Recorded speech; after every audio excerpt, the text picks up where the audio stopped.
Yeah, sorry, I think the stream went down. I think it did too. Yeah, I think your internet. Oh, Yeah, I think the internet just crapped out. I hope it doesn't keep doing yeah. that. That would. I can also stream it potentially, but I don't know what I'm doing less than you. Okay, But that's fair. That's fair. Let's hope it doesn't go down in again. terms of That would singles, be but yeah, I awful. think it's back up. So Okay. yeah, I don't know what cool. happened. It's unfortunately I am dealing with weather, which also happened last season. We had a bit of an issue with weather during playoffs, so that was fun. But yeah, I hope the stream doesn't go down again. It'd be really shitty if it did.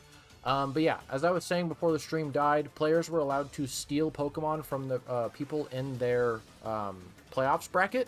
And it looks like P4 didn't bring anything that he stole. He kept his standard team that he was using all season. Not the team itself, but his raw. He stole Pokemon, he just didn't bring them to this matchup. And it looks like TBL, he stole Brett's Iron Hands and Orhan's Florges, and he decided to bring both of those to this match. Traded out Terra Captain Hatterene for Terra Captain Iron Hands. So that'll be really exciting. And, I think it's kind of crazy that. Oh. It's kind of crazy that P4 didn't sub out anyone, but at the same time, he went undefeated. He had 2 Pokemon very high up on the MVP standings, so I think it's very reasonable to just stick with what you're familiar with and what clearly worked very well throughout the season. TBL, on the other hand, I mean, taking 2 Pokemon that are incredible, so I think both of their choices seem to make sense to me. Oh yeah, I agree.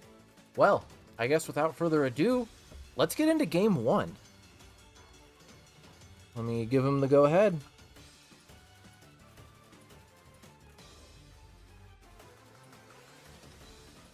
I actually think that both of TBL's choices match up pretty well. Florges, I mean, hitting Fairy into the Hydrapple is quite nice, and the Annihilate, nice special wall too for the only concern potentially scary Geo. The only concern I do have is if he goes Terra Fairy on the Hydrapple. Oh, let me talk about that really quick. For TBL, his Iron Hands is his Terra Captain for this matchup, and he's running Terra Fighting, Terra Grass, and Terra Water. Interesting. Yeah, and then P4 is running Terra Steel, Fairy, and Dragon on his Hydrapple. So if he goes Terra Steel to try to counteract the Florges, that could be kind of scary. But he has Iron Hands and Chandelure. Nice close combat. It does tank that, though. Immediately switches. Corv, yeah. Feels pretty good into Toxic the Clodsire, Spikes. but Nice. Spikes comes out. Interesting. Yeah. And do we see a defog here? Off rip? Because we don't have a poison type on P4's team, so those Spikes really can't stick around. He does go for the defog. gets to switch out into Iron Hands here. Strong, super effective, like Wild Charge or something. But Dawn Fan switches out and Swords Dance comes out. Thanks, Brett. So TBL getting a free Swords Dance out of one layer of Toxic Spikes, pretty much. Yeah. So, and we have seen this, this Iron Hands do a Swords Dance set where he outsped Great Tusk and went Terra Water, but we don't see that now. Ice Punch goes for Sturdy. Goes for Sturdy? Or whatever. Yeah, Sturdy, though, which means that now he will die to another Earthquake. So, this is a little bit of a weird spot for TPL. And I believe Iron Hands doesn't have any priority either, so... Nope.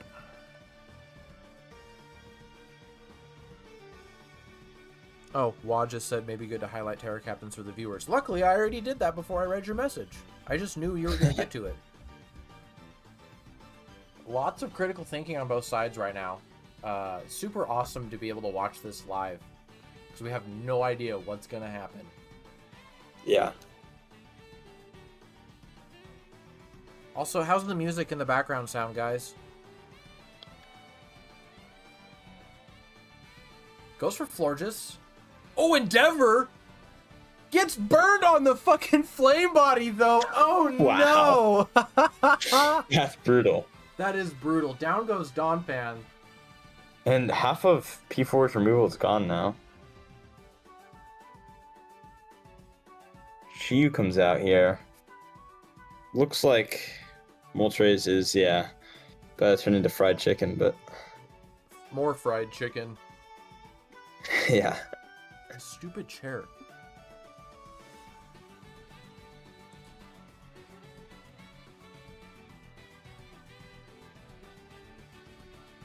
Saved from Eternum.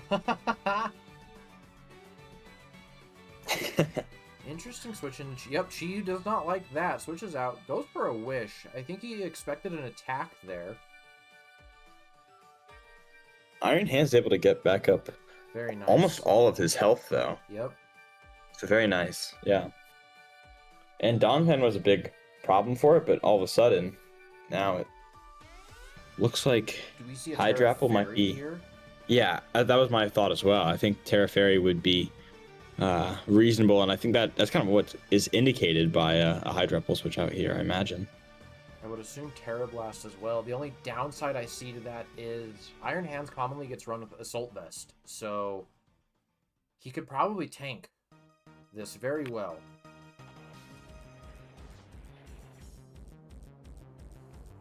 I guess we'll have to see, but Both opponents taking their time, making their decisions. and there's not a particularly strong switch in on TBL side either. True, while we did see Citrus Berry revealed, he does have the opportunity to change it in between sets, though, so that might mean something, might not. Before it just comes Terra out. Dragon. Oh! Beautiful dodge from TBL. Great play there by TBL. Wow. Oh my god. I think Fortress is generally safe because, I mean, Fairy versus Dragon, but also the high special defense. But that worked out so much better than you could have imagined. But Heavy Slam. Okay. Heavy Slam is interesting.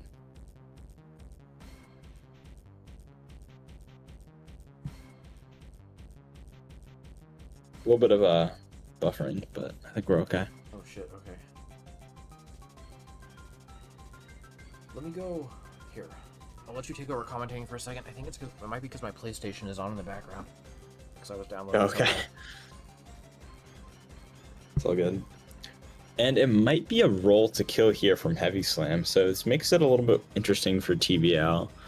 Might be, protecting to get that wish back, might want to heal back up something, but Hydrapple, because the Draco is unsuccessful, it's not great, but oh, interesting. So it is a protect, which means that Forge is back at full.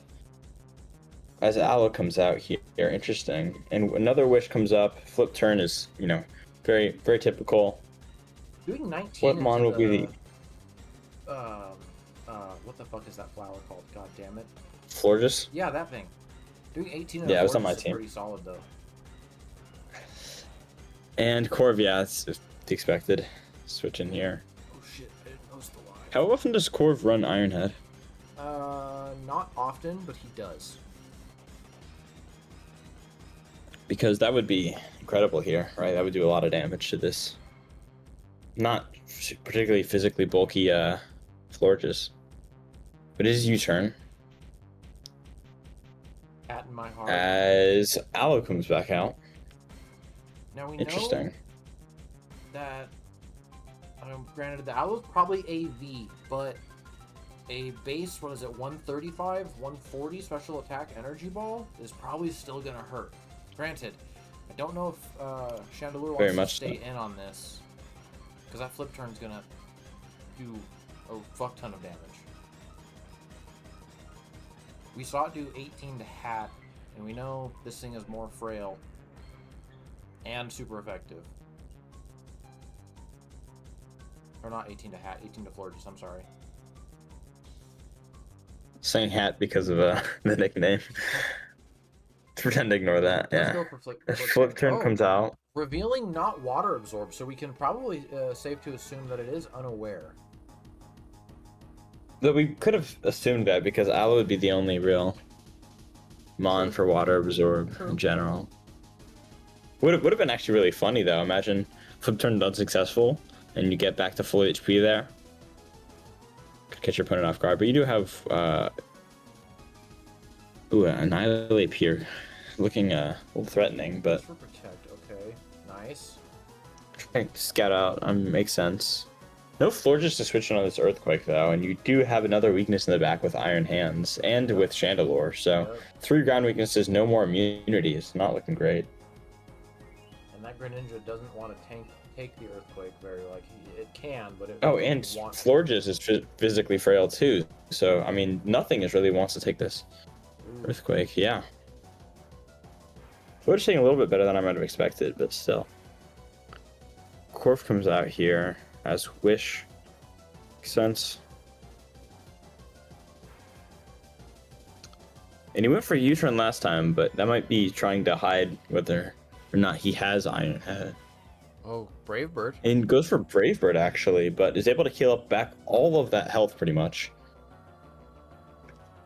From the Wish. I think we're going to see a Swords And now Iron Dance Head's in a here. good spot.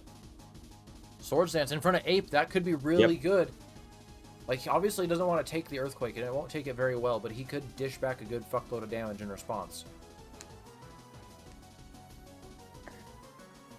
And Annihilate with Earthquake is so scary at this point to your team. It's probably worth, or it's definitely worth.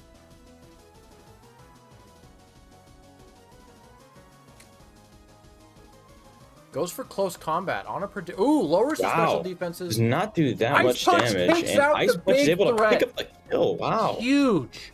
very impressive. Great stuff from Iron Hands there and from TBL. Now, obviously, we don't know sets, and you guys can't see this, but on the calc, assuming that this Iron Hands is AV, it might live. Ooh, it already revealed Citrus, didn't it? Oh, it did reveal Citrus. You're right. So it's not AV.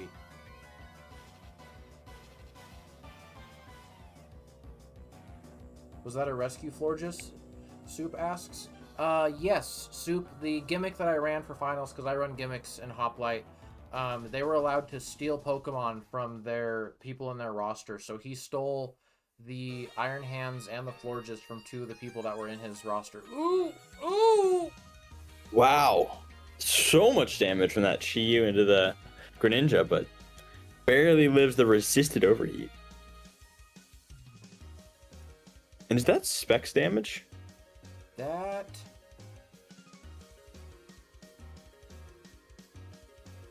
I don't know. I don't. Looks think like it's probably, me. It's probably Scarf. Chi-Yu commonly runs Scarf. Doing 94% though?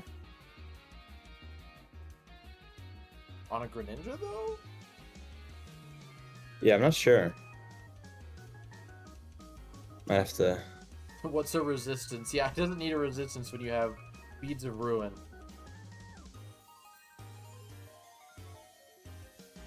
Florges is in Heavy Slam range, I do believe.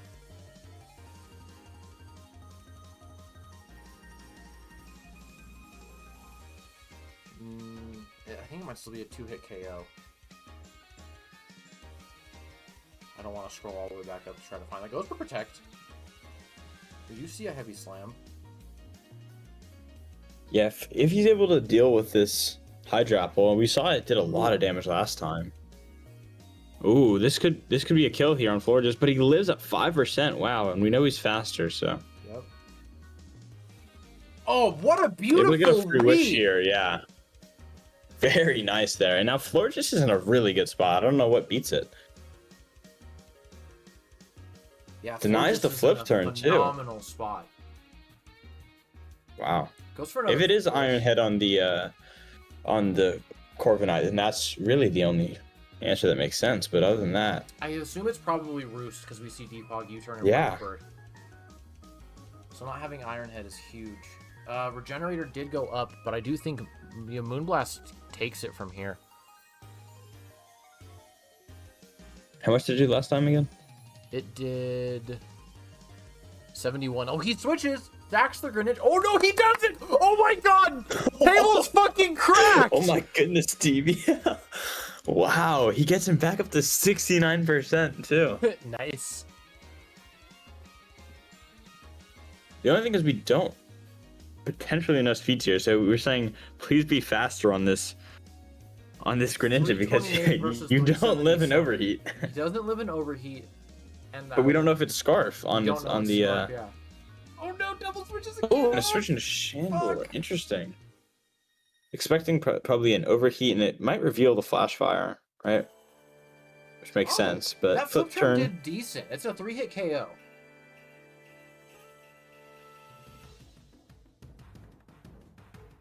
Yeah, he needs that Greninja to come in fresh on Chi-Yu.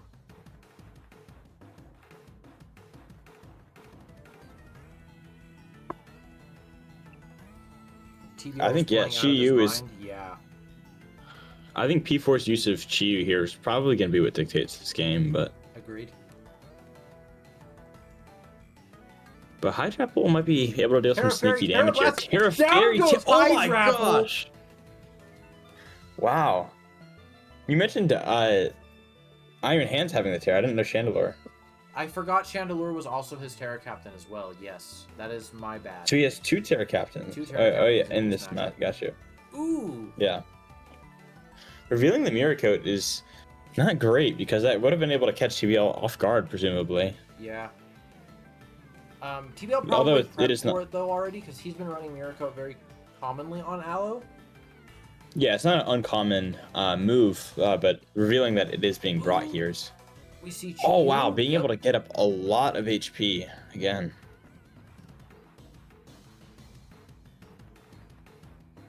Can Iron Hands live? I think he can live. 87%. I think he can live in Overheat. No, he switches into Clodsire. Down goes Claude. Wow. But it means you get a chance to do something here because -2. Oh, maybe he wants to get another Swords Dance up. Yeah. But if you can, you have this opportunity here. Yep. If it is Scarf too, you force the switch. And the Swords Dance comes out here. Iron is looking like he's in a great spot. Thunder Punch. Down goes Corv. Wow. Aloe's dead in the water too. He needs this Chi-Yu needs to live. Pick up the kill here. Yeah. And hit Overheat because Overheat's only 90% accurate. Yep.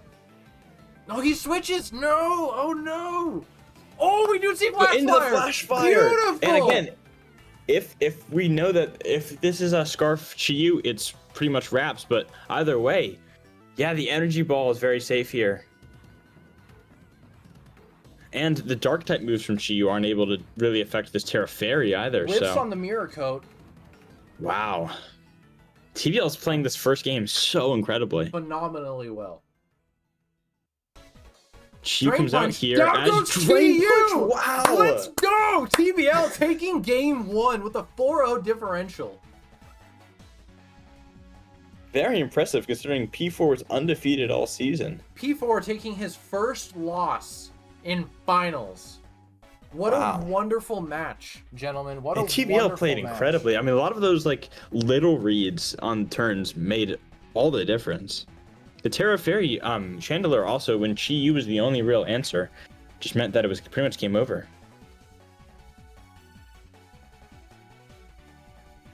Now, both players will have an opportunity to make some changes. Is that correct? Yes, and I'll go over those in a second. I just need to send this message out to both of them.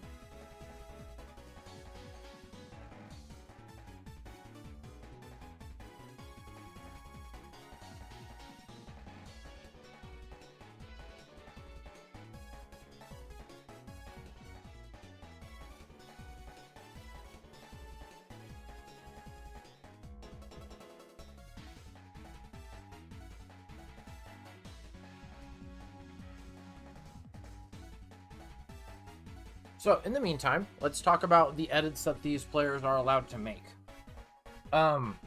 Each Pokemon is allowed to get 2 edits changed to their set. They are locked in with the 6 that they brought. So this is what they got. They're allowed to make 2 edits to their Pokemon. Those edits consist of nature, moves, ability, item, and stats. So if you change your moves, you can change any of the 4. It doesn't matter. If you change nature, obviously change nature. So like assuming this, we'll use Iron Hands as an example. Assuming Iron Hands was Assault Vest, which we know it's not. If he wanted to swap off of Assault Vest, say, obviously Assault Vest, he couldn't run any status moves. So he wanted to swap off of Assault Vest to go Citrus Berry and then put on Swords Dance. That would be his 2 edits. For stats, you are allowed to change 4 of your stats. Now, What that means is you can change, and that counts for EVs and IVs. So you could change speed, special defense, and HP, and then you could lower your speed IV, and that would count as 3 changes to EVs, 1 change to IVs. You could make all 4 changes to your EVs. You could, and the reason why I put IVs in there is because in case someone decides they want to go a trick room mode, right? Or someone is presenting foul play or something like that, you'll be able to change your EVs around that. But most of the time, if we see stat changes, it's going to be in the form of EVs.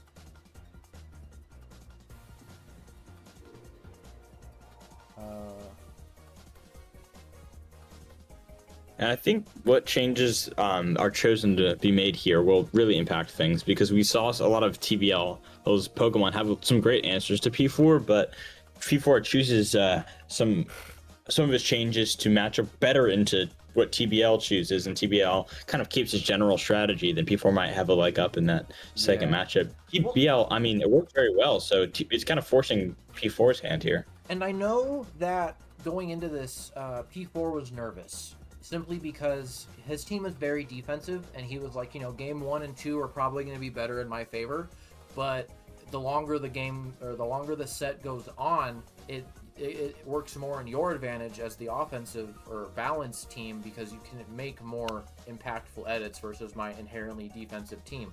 But seeing TBL take game 1 with such dominancy really puts P4 in a very interesting predicament. Yeah, especially when you've already shown kind of what your team is. Especially when you have that much confidence in your team, not to take any other Pokemon from anyone else. Losing that game 1 really takes that already somewhat shaky mental and makes you feel pretty tough. I think P4 definitely on the back foot, not just because he's down a game, but it looks like he's gonna really struggle to keep up in this final set. Yeah. But we'll see what changes he's here makes. for a reason. Exactly. He's here for a reason. He's undefeated. He's an incredible player. So I don't think it's even fair to come close to counting him out yet. I think he's going to put up a great show for us still.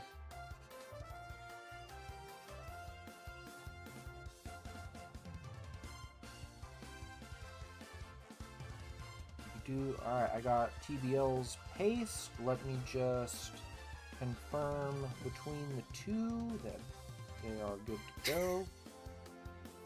Now he's... Hi, SMB's niece, and happy birthday.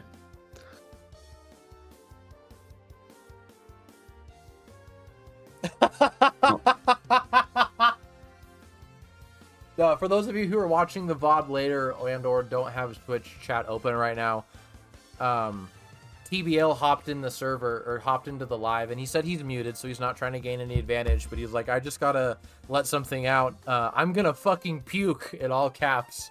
So, bro is definitely nervous.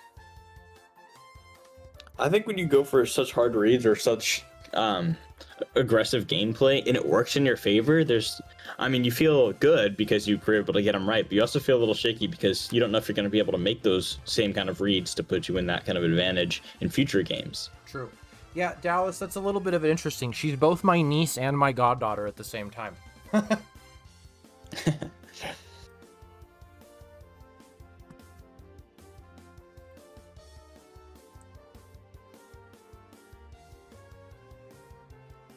That was a phenomenal first game. I don't want to say that P4 played horribly, but TBL was just on top that whole time.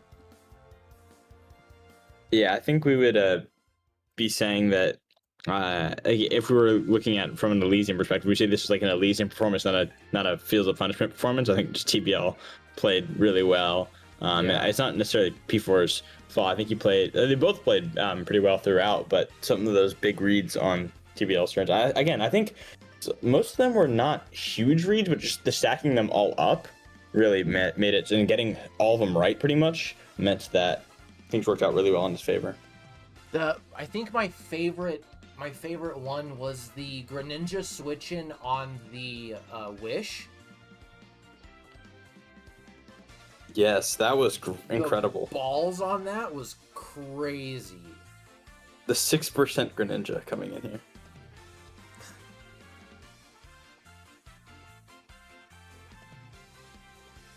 And You said Greninja- TBL already sent you his changes, right? Yep.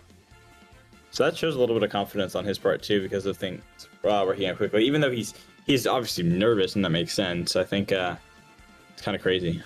Yeah. Oh yeah. So another thing, because TVL mentioned it, being able to take the Iron Hands and the Floor, I mean, look how much that improved his team. Both of those were like the two best Pokemon in this matchup by far. I agree. So maybe highlighting a little bit of a problem with P4 strategy of leaving his team as is, it makes it a little bit more predictable, and he's not able to take advantage of the whole gimmick. So Yeah, true. Let me see. Let's talk about really quick what they dropped. So P4 dropped his Pheasantipity, his Lantern, and his Cutiefly. Cutiefly we only saw come 1, maybe 2 games, and it was just like a suicide lead, sticky web setter, right? Web, yeah. Lantern did pretty good. It's got nice bulk. It had bulk absorb, so he used that I think once. And Pheasantipity put in a lot of work this season. It actually, in one of his best of 3 games for semifinals, I'm sorry, Pheasantipity had a 6-0 sweep. Wow. Yeah. I believe I watched that actually. Yeah. Yeah, that was crazy. And he stole. Oh. I said twice that he stole Florges from Orhan. That was a lie, and I'm so sorry, because looking at the nicknames, obviously we know the Florges came from Eternum. Eternum, yeah. Bad. P4 took Blissey from Orhan and Comfey from Bozy, and obviously the Comfey couldn't Terra. And then, yeah, not seeing either of those. He didn't take anything from Sonic. And then TBL dropped Hatterene, Skarmory, Morgrim, and Fuecoco. Rip Fuecoco. And he brought Iron Hands and Florges, which we've seen, and he stole Waz Tatsugiri. So I think not bringing Tatsugiri was not a bad idea. Yeah, looking at the team that TBL brought, I don't think Tatsugiri would have given him a huge advantage, really. So my mic is quieter. It's because I moved over to my laptop, so I moved further away from the mic. Guess you. Well, Yeah, I mean, my mic just innately is not that loud. So like I have my to, MacBook Air microphone is mid too. I have to put it in my mouth and talk really loudly into it.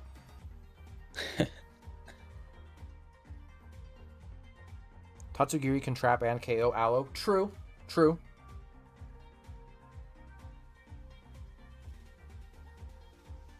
Yeah, I'm not going to be eating my microphone for the rest of the... And that's probably why, I don't know if you guys can tell because of the volume, but I tend to yell a lot when I'm on the stream just because I know my microphone doesn't pick up a lot. So I'm just like, I get really excited and I yell and it works in advantage of everything. Whirlpool Taunt covers everything Aloe can do. Ooh, true. Doesn't... Oh, right, because Tatsugiri's other ability is Storm Drain, so it stops the flip turn. Storm Drain, yes. I forget that it has Storm Drain. Wait, was the Tatsugiri something that TBL stole? Yeah, he stole it from Wa. It was one of Wa's Terra Captains. Gotcha.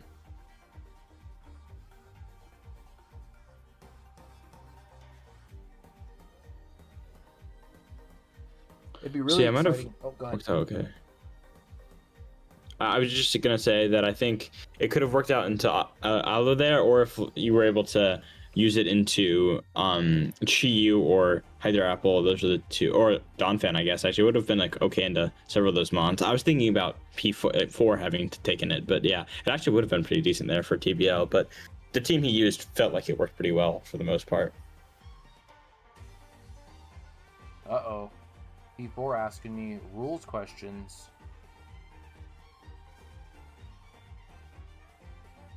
I think one mon that looked a little disappointing in that match was Clodsire on TBL's side. I think we could have seen that be a little bit better. So I'm curious to see how he's going to be able to change his usage of it in this upcoming match, because Earthquake on the Annihilate was really good into it. So that was a mon that was supposed to be decent for Clodsire, I guess. Yeah. Donphan matches up well into it. Aloe is able to hit it with water moves because it's not water absorb. So, not this. but that is something TBL can change. Yeah. Oh, and an important rule is, or important thing to note is when you do make changes to a Pokemon, you are not allowed to edit them further. In any other game? In any other game. Interesting. Terra Captains are the one exception to the rule. You can, changing a Terra type does not count towards one of your edits, so you technically get 3 edits on a Terra Captain, and you can change your Terra Captain in between matches as well. So you're not locked in as much, but it's still kind of quote-unquote predictable in a sense of what you'll bring, right? Oh, let me talk about that really quick before I get ahead of myself, because I forgot to cover that, because we forgot about the you see TBL.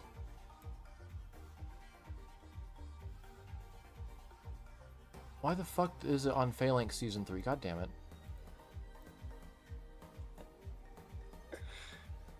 Even the stream knows what the better division is. I don't think that's true. It's Phalanx. I'm Thanks, enemy's Wa! territory saying that, yeah. Yeah, you're in dangerous waters here, buddy. Norman Peltpers. Okay, so we got Terra Ghost, Terra Grass, and Terra Fairy from the Chandelure. So double Terra Grass is from his Iron Hands and Chandelure, and then we see Water Fairy and Fighting and Ghost on the other 2. Ghost would be kind of nice if we do at some point in time see a lean towards like Stealth Rock from either Donphan or Annihilate. He could switch into Ghost to stop Spin from Donphan. Unfortunately, it wouldn't stop the other one, Defog. But all right, P4, we're getting down to the wire here, buddy. You got 2 minutes left.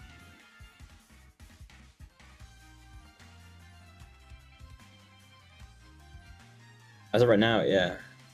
It's 1 minute.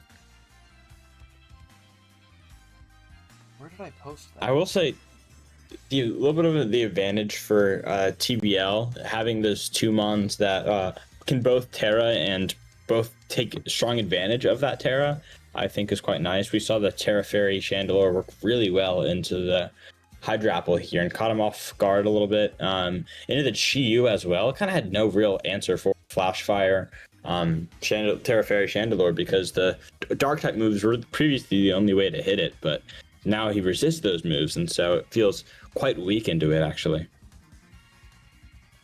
And then also the Iron Hands is incredibly strong, so if you can Terra on top of that, I think it would be very threatening. So having that both of those options makes it a little scarier for P4, and I think that lends itself to TBL's favor. Oh yeah. All right, so we got P4's sheet. Let me go ahead and look these up.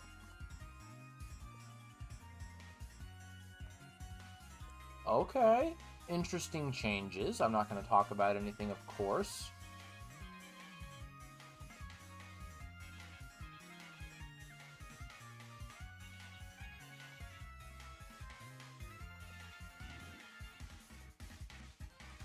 Okay, so that...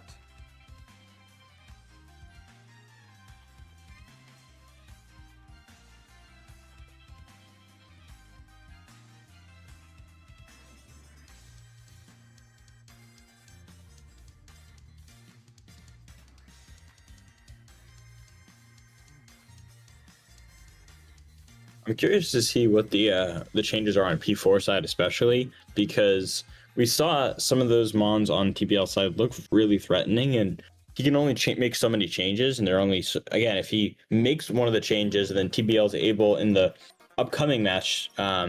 Let's say even if P4 wins because of the changes he makes, if TBL is able to adapt to those changes, and P4 is not able to respond because he's already changed his Pokemon. There's no way for him to adapt further. Then it might give TBL even an advantage if P4 leans into those changes too heavily. So a lot of like big picture stuff you have to think about here. P4 being down a game, so it feels like he needs to make up some ground, but he could be digging himself a little deeper if he makes too drastic of changes.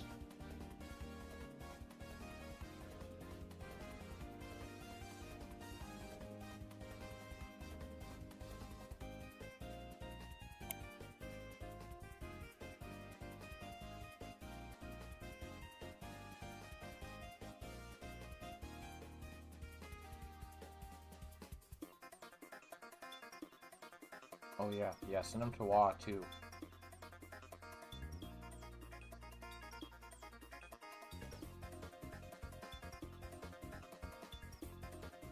So both changes have now been confirmed, or on both sides they have been confirmed. So Yep, both sides.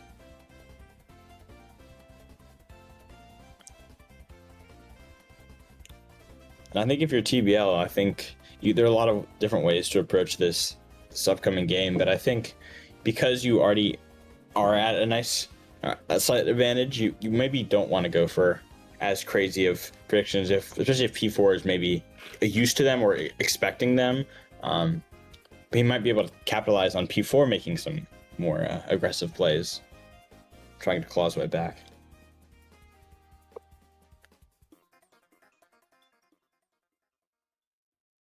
All right.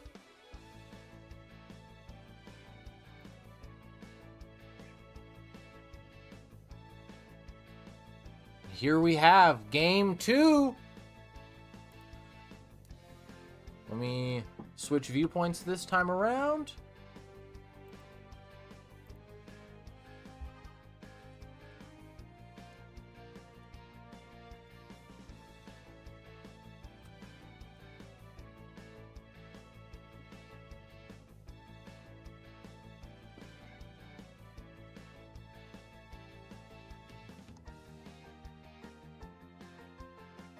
Game 2, baby!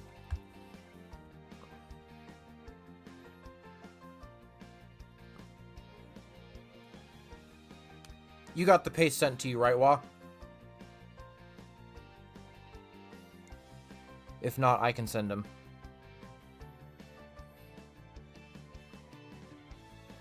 Ape versus Greninja.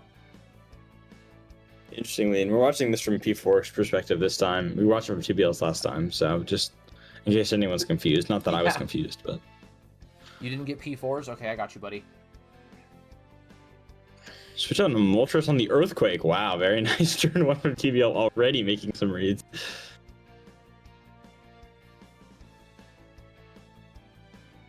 As Aloe comes up here on the U-turn. Very nice position because Iron Hands comes out and might want to get up a Swords Dance here, but might also go for a prediction. Will we see a Swords Dance? Nope, just a Swords Dance as the flip turn comes out. And do Donphan. We saw the Donphan pretty good into the Iron Hands last time, but... And it had Endeavor last time as well. But we'll see if he's able to be as good at this game.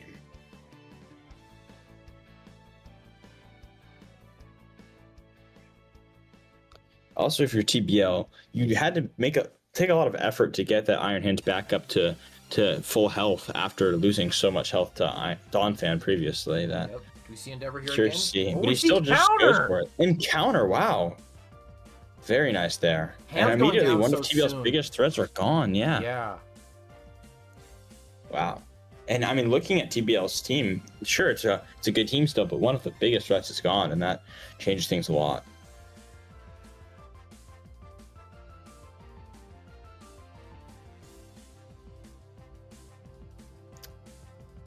Ooh, Aloe tanks that flamethrower. So nice switch out from P4 there. Not just letting Donphan go down for no reason. This floor just comes out on the flip turn. Okay, pretty nice by by P4 there. Bro's already getting And confused TBL. by the switching viewpoints. Yeah. And Chandelure saving himself 40% there around from. Because it did exactly 40 last time as well. Mm-hmm. So that means now TBL's only Terra option is Chandelure. But there's also Endeavor Oh, here, God. and we do see it as Moonblast comes out. Interesting. I was curious to see if he would switch out into Chandelure going for a gutsy read there on the Endeavor, but obviously Donphan has Earthquake, so it's quite risky. Right.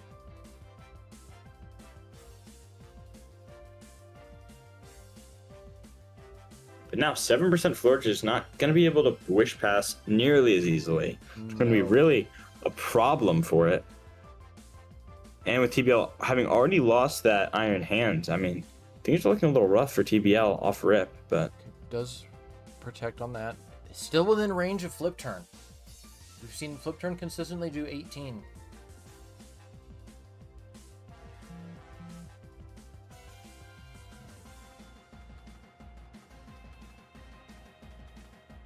and after that protect, I mean, Floor just needs one more protect arounds to be able to get up that extra recovery needed to live. Yeah, and that's not But something you really want to kind of forced to risk. switch out. Yep. Yeah, exactly. So you're forced to switch out into Gren here, pretty much. Now, if he can get the Florges in front of the Aloe again and then protect in front of it, he is in good range to go for Wish. Potentially, it could be a roll to kill. True, because that'll bring him up to 19, so you're right, it could be a roll.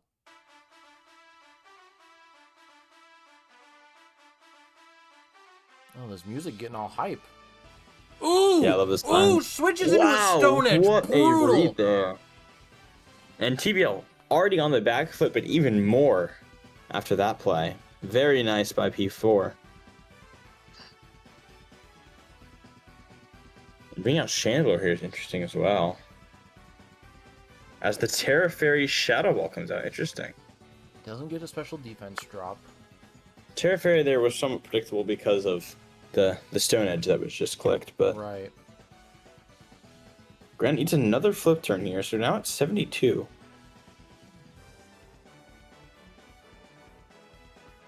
Which we saw Overheat last time do around 90%.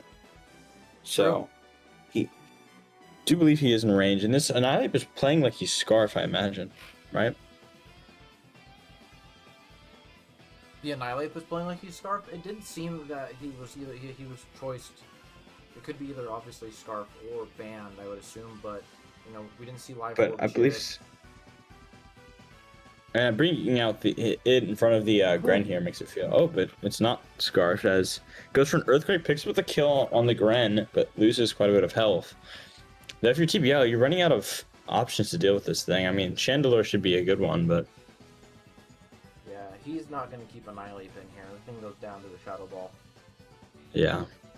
Goes into Aloe. Terra Fairy. Terra Blast Fairy, I should say. Oh, and is this Water Absorb Cloudzyre? Nope. It's still not. water. Wow. Interesting. I guess in this position as TBL, the game's looking like it's pretty close to over, so maybe you don't want to reveal. Like, maybe that would have been a bad thing to reveal even if you were Water Absorb, but Rage Fist comes out here.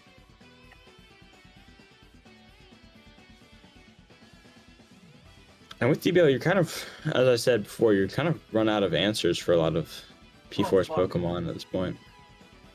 With that Rage Fist kill, it's looking really tough. Yeah, I think Game 2 is definitely going to P4 here. That Stone Edge read kind of really did a lot for him. And I think the way TBL played into that Donphan, we saw last time, through some great maneuvering, he was able to get himself back up into a position where he could use Iron Hands again, but just basically sacrificing Iron Hands there just to kill Donphan, or not even kill the Donphan, just to get him down to his sturdy. Felt like a huge waste, in my opinion. With the counter there, really good stuff by P4. Interesting, yeah, the Dark Pulse. Terra Blast not picking up KOs there. Yeah, not even a 2-hit kill. It's kind of crazy. From a 145 special attack, Terra Fairy Terra Blast. Not picking up a kill. Doing neutral damage in this Geo. I think he's just trying to save base here and not reveal any information that he doesn't need to reveal. That makes sense. As P4 wins 5-0 very convincingly. Very convincing win. So we do see Game 2 go to P4. I think I would assume that Chi-Yu is calced to survive a 2-hit kill from I can't do that. that Chandelure. I would imagine that. All right. That is Game 2. Going to P4. And I think, again, that use of Iron Hands was really important for TBL because we saw game one, he had to use Wish several times, heal it back up, get a draining punch a little helped, but like he had to maneuver it very carefully game one. Game two, he was very haphazard with it. He just clicked Ice Punch into the Dawn Fan and was willing to go down to 1%, but got hit with the counter and lost all his health instead.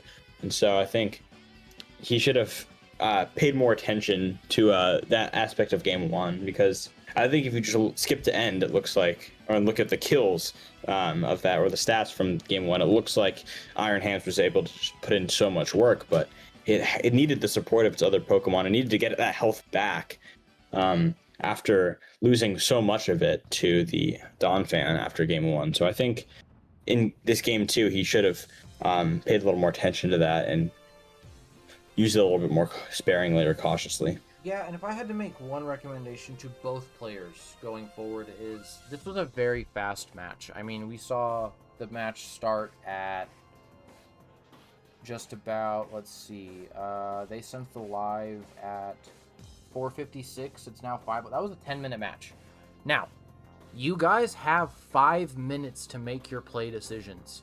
This was a very short match. We only went to turn 23. Run your calcs. Run calcs. You have all the time in the world. This is finals. It matters. Obviously, they can't hear me saying that, but they need to be running calcs here. You know what I mean? I agree. I think there were some of these moments where the Terra Fairy Terra Blast at the end showed that Chiyu is run in a little bit of a especially defensive way, at least. And so I think there are going to be several sets from these players. I mean, they're good players, and they've obviously put quite a bit of time into prep, at least. So they've prepped for certain things, and if you're not taking note of that, or you're just assuming that these are very standard sets on all these Pokemon, then I think you're going to miss out on some roles, or you're not going to fully realize what kills and what doesn't. So calcs are definitely important, and note taking, or just keeping track at least of how the bulk's looking like.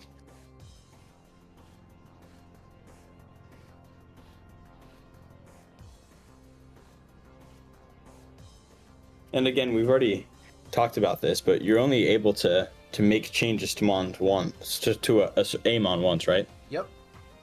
And so if you've noticed a change, then you know that Mon can't be changed again, and you should be taking all the notes you can on its set. Oh yeah. I'll be right back. I'm gonna go refill my water really quick.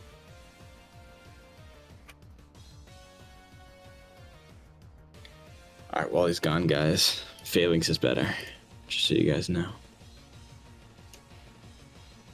Check out the Phalanx finals, which was also streamed, and it's on the ODL channel. We streamed the playoffs and the finals, and it was epic. So very hype. And we had an interview with Juvie and Saibon afterwards. And I think we're gonna do the same for this, but Phalanx is better. So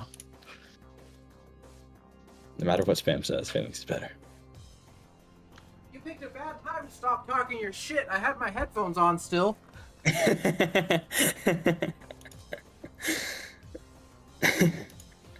You son of a bitch. Awkward.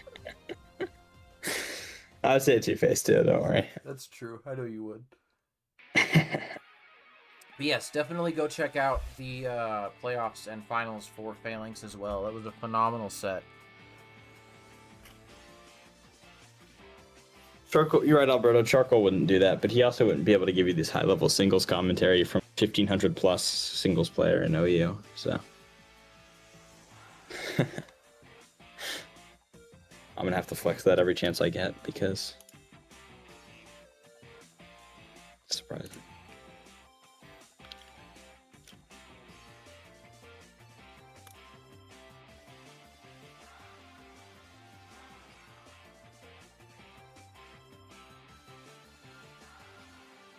Okay, I just sent them a message saying they need to run calcs. Like obviously P4 won game 2 and table 1 game 3, but they both need to be running calcs.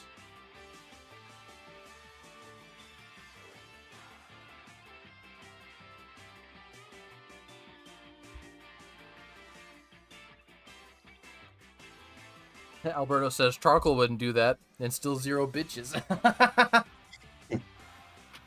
Haters gonna hate, you know. I I love don't even have to correct him because he knows.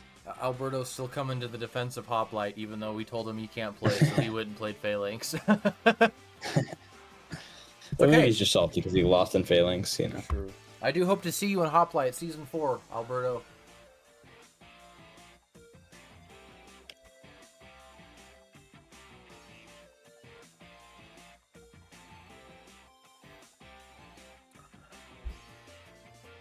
Hoplite deserves Alberto. Facts.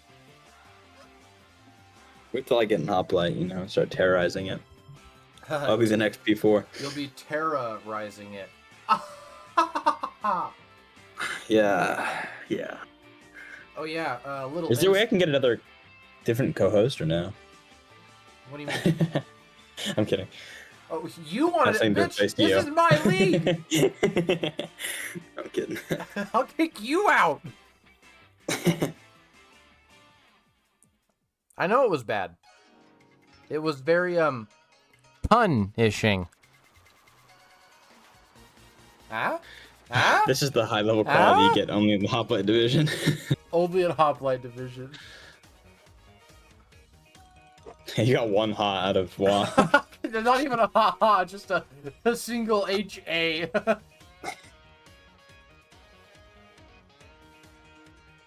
Oh, that's funny.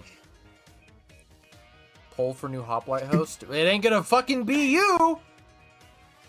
I'll run 2 divisions, it's fine. It can't be that hard, right? I'm just gonna delete the server.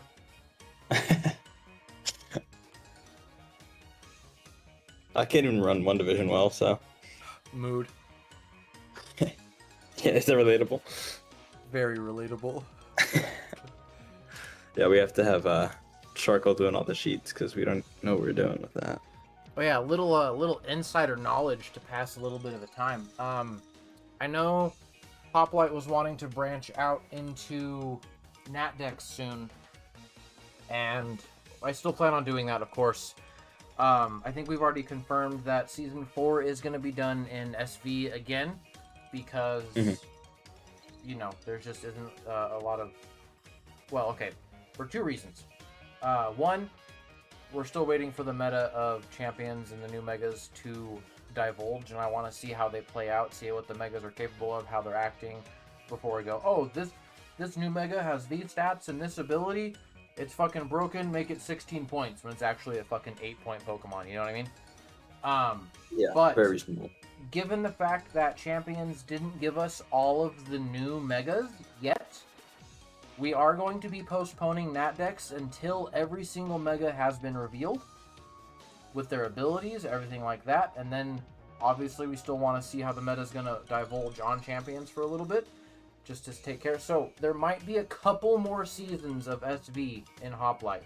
I know we want to play NatDex, I want to play NatDex, you guys do too, but I want to see how things change. I want to have all of the changes concrete out and up front before we do that.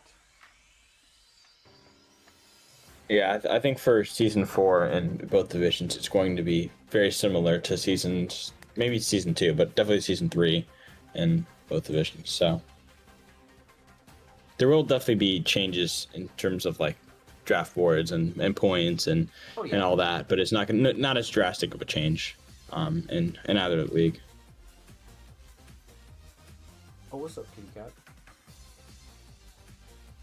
And the reason, like, I know we could do NatDex with what we have now, but part of the reason why we didn't do NatDex earlier was, and I know NatDex is going to be a continually evolving format because new Pokemon, things like that, right?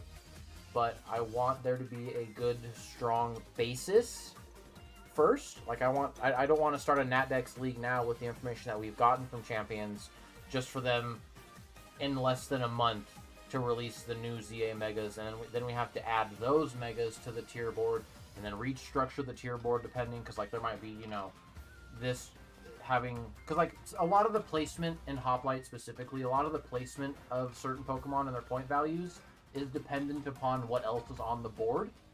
Like if we were to take Dragapult away from Hoplite, that would change a couple of tiers, right? Because certain Pokemon are there not because of Dragapult, but they're where they are because of how well they can deal with Dragapult. Things like that. The tiers, like at 19 points, all of those Pokemon need to be comparable.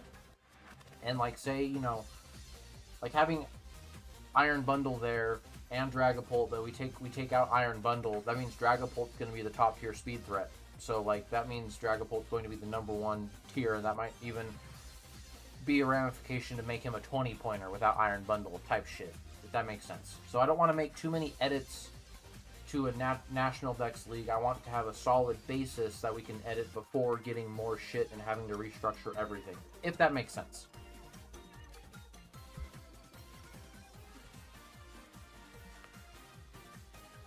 Law says he has opinions for Nat Dex.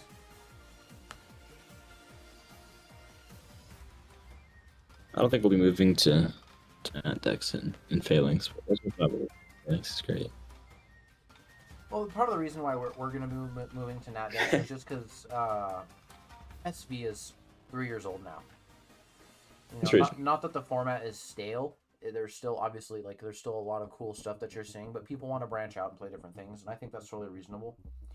And going forward, I think when Gen 10 drops, we'll play Gen 10 for the first couple of years or something like that, right? And then we can switch to Nat Dex, and we can play Nat Dex for the remainder of Gen 3's lifespan, unless they take 5 years to release Gen 11, then we could try a fucking Pokemon Emerald, the Gen 3 singles Dex, or something. There's variants, and I want to have variants, that way ODL doesn't feel stale.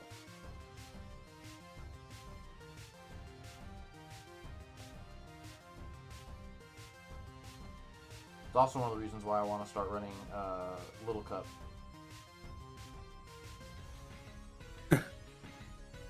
Little Cup is fun. Just watching babies beat the shit out of each other is great. Baby fights. Garbage Falls.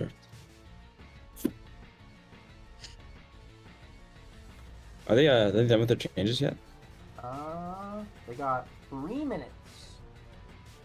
Have either of them sent them in? Yes. One of them has. Interesting. It's crazy to see a finals where game 1 is just so commanding in TVL's favor and game 2 is so commanding in P4's favor. It just shows the quality of our opponents. Yeah. And how important all these resources are, because singles is very much a game of resource management, and so when you lose an incredibly important piece like Iron Hands, it can have a domino effect of you losing other important pieces and making it so even though you have 3 Pokemon left, it's pretty much over because you have no answers for a certain one of your opponent's Pokemon. I just want to see this Moltres do something. It didn't do anything game 1 or game 2. It got the Flame Body game 1. It did get the Flame Body. That was pretty cute. That's all it really did. That was a cool little knowledge for me. I didn't know Endeavor made contact. Oh, yeah. I've been learning the contact moves because of Garchomp's popularity in Champions. Just clicking anything and going, oh, rough skin, oh. That's how I figured out, actually, with Basket Legion. Oh, really? Last Respects, Wave Crash? Wave Crash makes sense. Last Respects doesn't, but it is a physical move, so I get it. Well, I don't know why it doesn't, but Wave Crash does, but Last Respects doesn't make contact. I thought you were saying it did. No, it doesn't.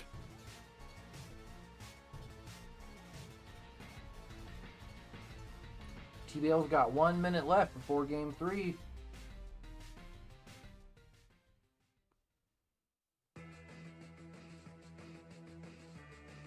This music has been pretty hype, I can't even lie. Yeah, so this has been good stuff for a random compilation on YouTube. I'll send it to you too. Oh, we have great background music in Phalanx, definitely. You never run back. You don't even play with sound on. I know. I at least play with sound on, so there's something. Yeah.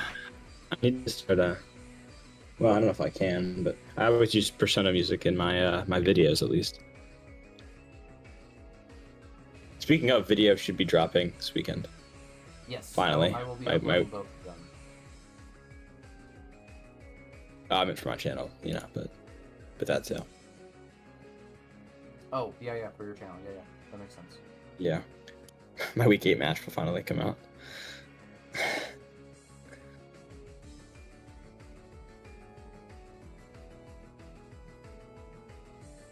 Alright. Both of them, I'm waiting for Waz confirmation.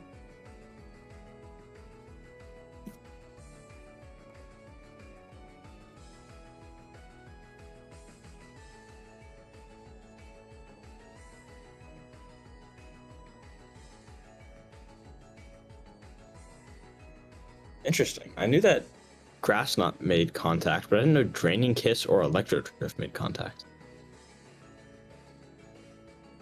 Interesting. There's only 7 special moves that make contact, so.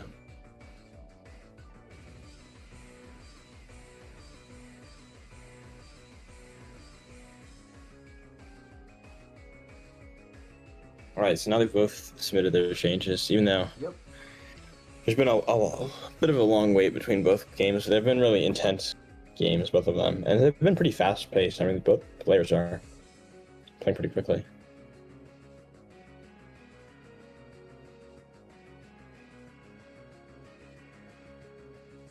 Just need them to send the live. Oh, there it is. Let me pull that bad mamma jamma up.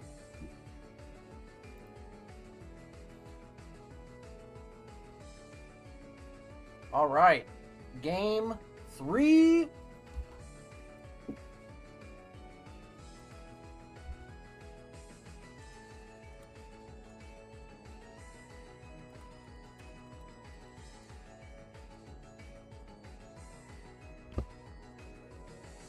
This best of 5 is pretty brutal for the players because I mean, and they started playing at midnight.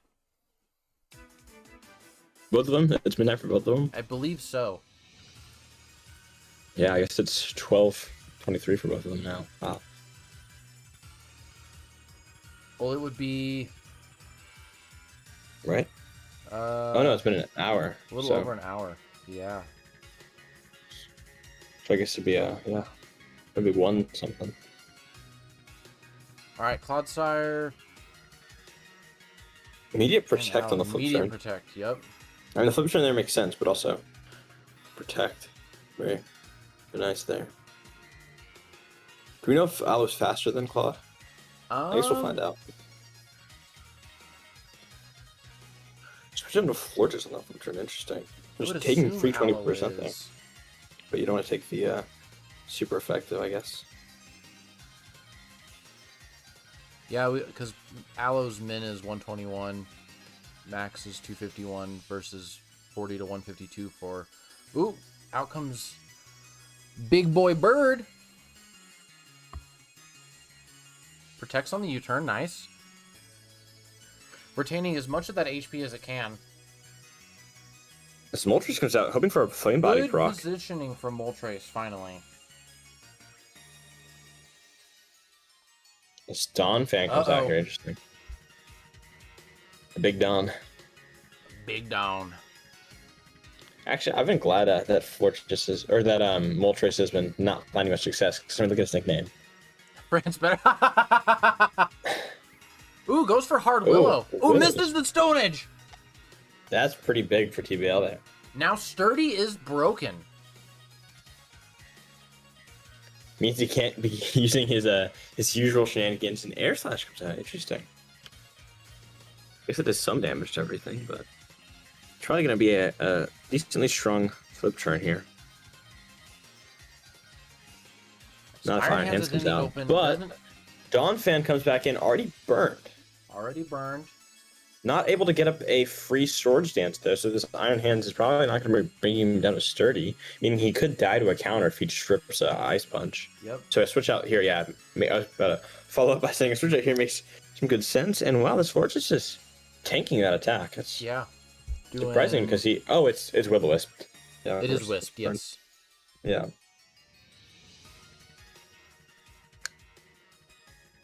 P4 already giving up hope.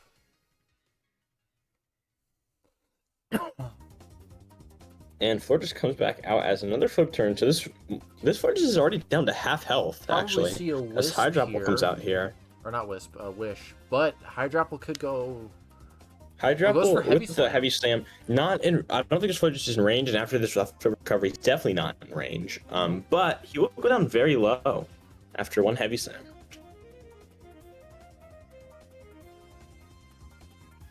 And we don't know if P4 changed the Terra type on this Hydropple, right? Do not know. Because we didn't see it game 2. Is this Pokemon Coliseum? Oh, we did see the Terra change. Went from Terra Dragon Yeah, to it is Terra Terra Steel. Steel. Does land the Heavy Slam KO. It does pick up the kill because of the Terra. Huge. Wow. But now this thing does not want to stay in against Drain Punch. So we can... I assume we see a free Swords Dance here from the Iron Hands. Or he rips a Drain Punch, but out... Ooh, we do see Swords Dance. And now this Iron Hands is finally in a great position here because Swords Dance up in front of the Dawn fan. That is burned. And we know it can kill. You've seen it go down both times, and I mean, it's to be expected, but... And he can't Wish Pass anymore, so he has to be very frugal. Like, Drain Punch would be probably an optimal play here. Because he doesn't outspeed. We know he doesn't outspeed, unless stats got changed in between sets, of course.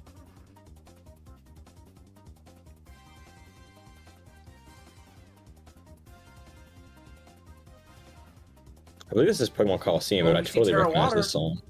Endeavor brings it down. Endeavor comes Go out. Citrus Berry. Citrus Berry. Nice punch. Wow.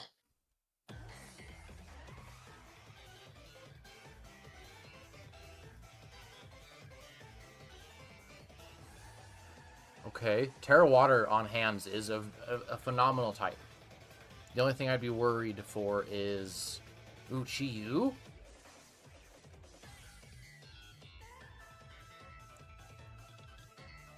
He does switch. Wow. Ooh. So much damage on that Dark Pulse. Wow. Yeah. The switch out as U-turn comes out here. Interesting. Going for U-turn, he probably predicted the switch, yeah. Iron Hands. Hopefully able to get up a Swords Dance here. Ooh! Or the Crit rips Thunder a Thunder Punch! Crits goes on to 3%. Crit's a flip turn! But is going to be able to regenerate or most of that away, or a good bit of that away. Should be in range of a lot of stuff, though, still. And now we have our water type in front of a Chi that might be able to pick up with the Dark Pulse, but it's hard to say. I think it should live from this range. Switching out the Iron Hands that turn that he had the Swords Dance of was a mistake.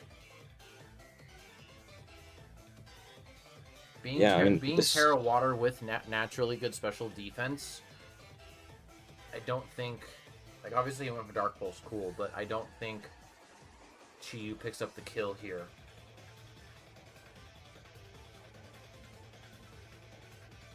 He switches out again.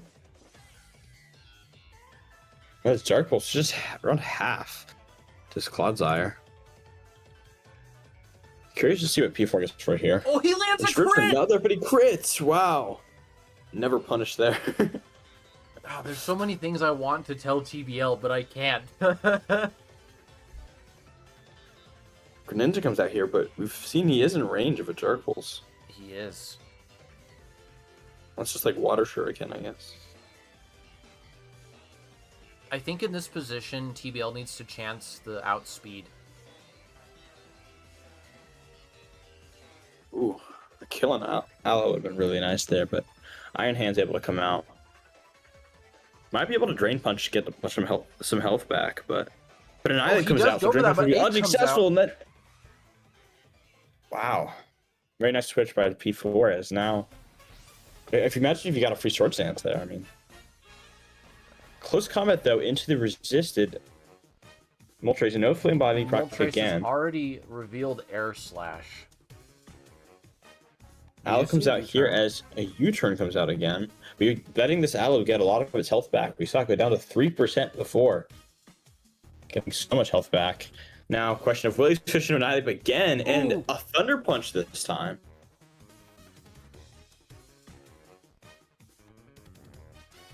we see a stone? As Moltres comes back out for Rage Down goes Fist. Moltres. Does get the flame body. Finally, the flame body proc is very good for TBL here, but he's down 3-5. And Greninja Greninja is quite low.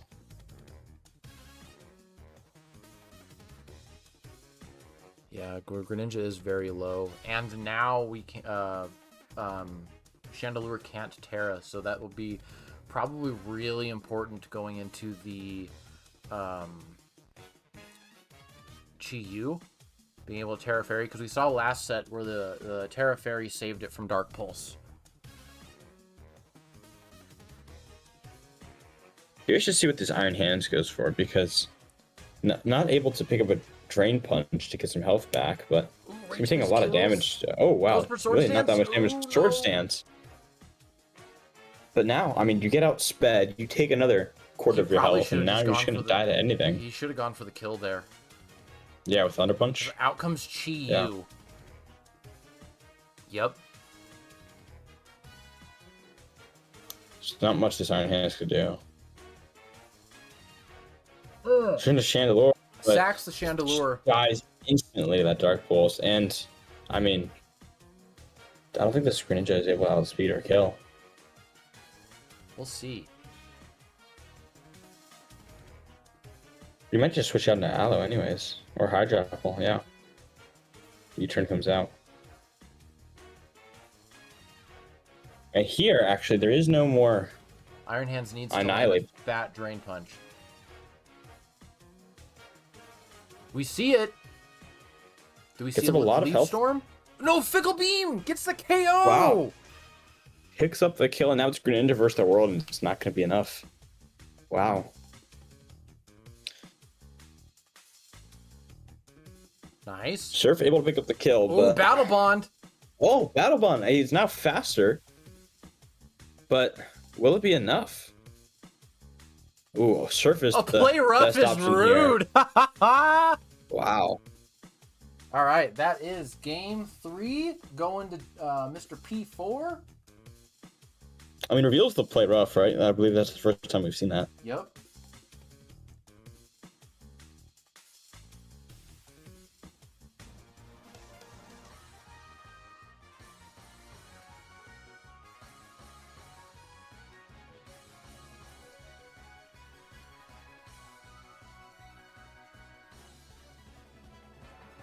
All right. Going on to game 4. Beautiful. Love to see it. Oh, hell yeah. We got some Gen 8 tunes up in this. This is the theme when someone Dynamaxes, huh? Yeah. Where's this? No, this is against the Eternatus, right? I don't think so. Eternax Eternatus, maybe? I don't know. Because this is the crowd singing. Yeah, but I remember this from fighting Eternax Eternatus. Gym Leader Battle. Gym Leader Battle. Scarlet. Apparently it was Scarlet. I guess we're just both wrong. There's no way this was from Pokemon Scarlet. Yeah, I think it's wrong. Oh, no, yeah. maybe it's right. Maybe it's right, actually. What else do we... What else do we... Man, I might have to find another fucking song to play. What else do we got coming up? Rival Battle, Omega Ruby, second Dark Matter Battle. Was that Gen 5? Final Boss Battle, Scarlet. Hop Final Battle, Sword. Man, fuck Hop. Gym Leader Battle, Sword. Zinnia Battle, Omega Ruby, Alpha Sapphire, and Legendary Quartet Battle. Nice. Yeah, I'm going to have to queue up another...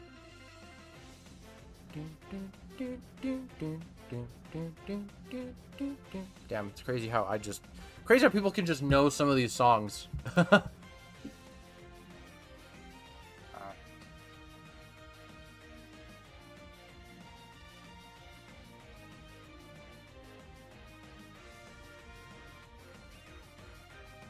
Yeah, Sword and Shield was my most played game, but I still think, I think that's probably the Gym Leader thing. I played a Pokemon game.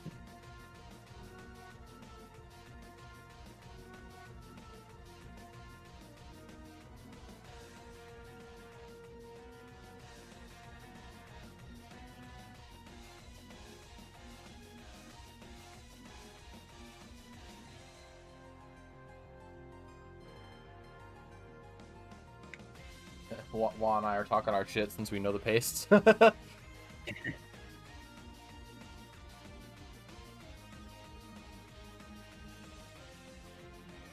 Both opponents must be locked in on making changes because we haven't gotten anything yet. I've also done a very bad job at...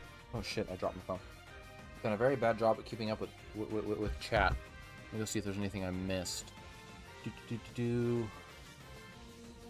I've been trying a little. Oh, Endeavor can be used with AV. Okay, didn't know that.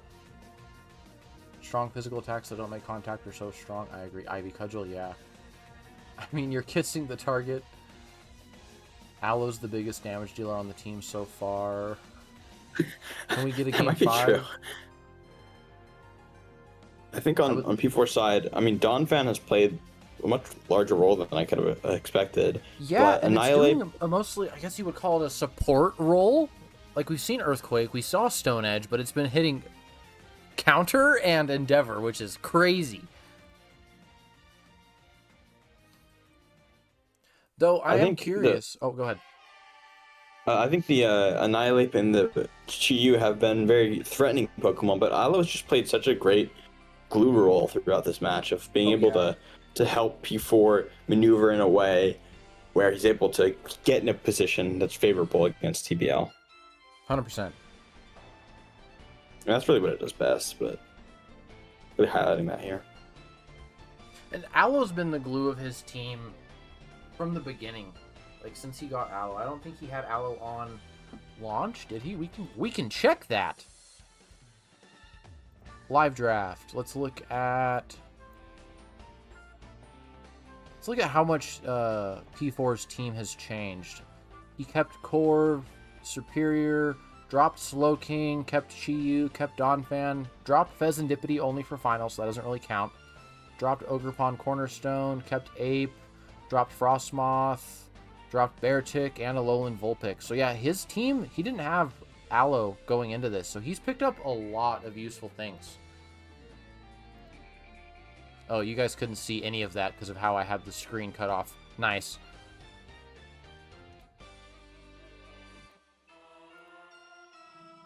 You could just barely see their sprites on the right hand side. That's my bad. Ooh, game 4! I'm so excited. What a phenomenal! And I don't want to discredit P4 or Table's playability, but that game 1 was insane. Like, even, you know, obviously P4 is in the advantage here. He just needs to win one more set. But I still think it'd be really hard for P4 to outshine that game 1 if we were to do, like, you know, an Elysium FOP shenanigans. But, I mean, his adaptations have been great as well. I think we've seen a few players throughout the season really show their ability to adapt, but P4, I mean, hasn't, because he hasn't had to for the most part. I mean, he's went undefeated in the regular season, so he hasn't had to really adapt to adversity, because even though he's had, you know, some closer matches, none of them have really been that close. His closest match in regular season was a 3-0 differential. 3-0, yeah. I remember that, and TBL getting that game 1 should or might have been the reason why P4 had to focus so much or adapt for games 2 and 3. But I think, I mean, he clearly did. Game 2, I think especially, but this game 3, I mean, he was able to maintain that. It wasn't really able to fire back much. Oh, we do have a paste from P4.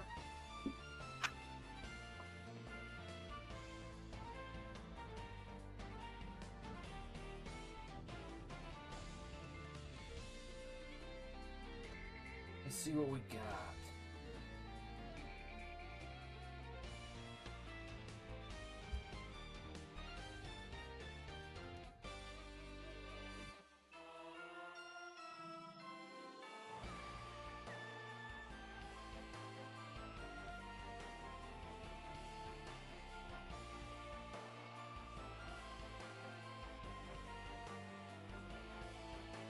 Okay. Interesting change.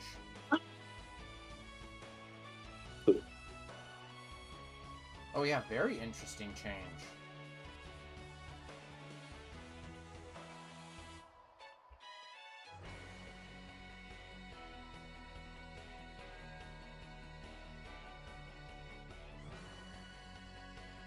So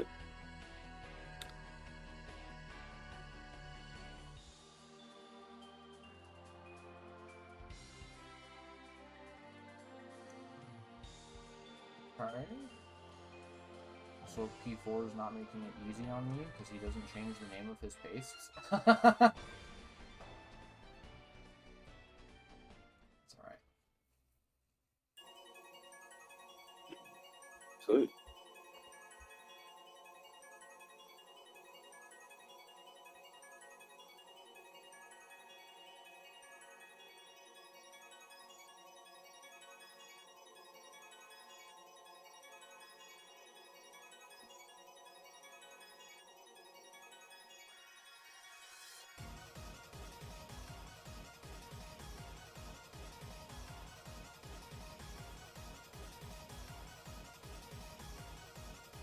Alright, so without giving too much away, I will say that P4 only has, after game 4, only has 2 Pokemon that have not seen any changes.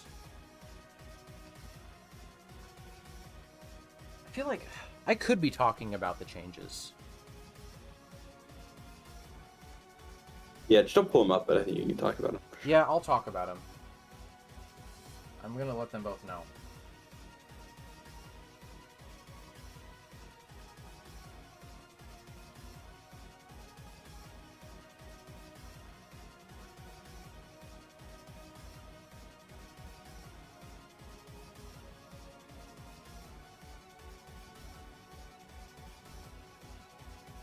Okay, so without pulling them up, I'm only going to be talking about the changes, not everything else.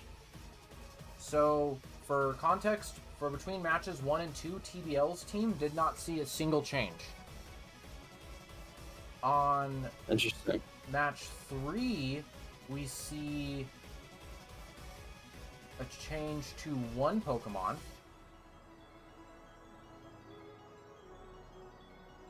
And he changed the item on Moltres, and he changed his EV investment. So those were his 2 changes: item change and EVs, which I don't know if any of that mattered. We saw he switched from heavy duty boots to Custap Berry, and he went from Interesting. 248 HP, 140 defense, 108 special defense to 12 speed. That's what he went to, and he changed that from 248 HP, 140 defense, 120 speed. So we saw the HP and the defense change, but he took out 12 speed. Yeah, he changed 12 EVs from special defense to put them into speed. I wonder what he's trying to outspeed there. I would have to look at the speed tiers to look at that. And with the Custap Berry, it's interesting. Yeah. I don't fully get the Custap Berry, but I guess it makes sense for low enough health. one. Low health. Yeah. Make sure you get the Will-O-Wisp. I guess. And yeah, we did see no rocks on P4 side either 2 games, so. And Or Ape, any of the first 3 games, so. Ape has been choice this entire time. Game 1, he was choice Yep. Scarf, went to choice Band. Interesting, yes. Went from Jolly Scarf to Adamant Band. Wow. Yeah. Big change up there. And then we see the only change for match 2 was Hydrapple went from Terra Dragon to Terra Steel. We also saw Terra Steel in game 3. And then we saw Chi-Yu changed, went from Timid to Modest, got rid of Fire Blast and picked up Psychic. Interesting. And then Wait for that Iron Hands. Yeah. The only change to Donphan was it dropped Rapid Spin to pick up Counter. If you saw it play a big role in that Big roll, yeah. game sale. So Chi-Yu, Ape, and Donphan were locked going into game 3. Or game 2. And then for game 3, P4 didn't make any changes for game 3. TBL or his changes for match 4 were on. Oh no, this is for match 4, so I can't talk about that because we haven't seen it yet. Yeah, so those are the only changes, and he didn't change anything for game 3, so that's where we're at. I think it's interesting how P4 acknowledged TBL's kind of lack of speed overall, besides the Greninja, and it really let him lead into more of an offensive kind of style of team. I mean, we see the adamant choice band on the Annihilate was kind of crazy, and then switched to Modest as well, just really trying to pack as much of a punch as possible. And TBL doesn't have a great answer for it, I guess. TBL has 1 minute. Yeah, I agree, Alberto. I do think Claude needs Water Absorb. Also, something that We've seen Wah pointed out was the Clodsire is running 0 attack IVs. So Clodsire felt pretty useless. I mean, Clodsire and Molt felt pretty set, and Greninja's felt like he's been in kind of bad position to a lot of it. Yeah, So, this team is being U-turn carried pretty much hard exclusively by Iron Hands and Florges, which means TBL did a good job picking up those Pokemon going into this match. But it also means, yes, Alberto mentions that P4 is able to really control the match because he has the slow flip turns on Aloe, who's able to heal back up the health regenerator. Yep. Meaning, not only is he not taking that much damage, he's always able to choose the matchup pretty much. So he's always in an advantageous position because TBL is just letting him click flip turn as much as he wants. We do have TBL's paste.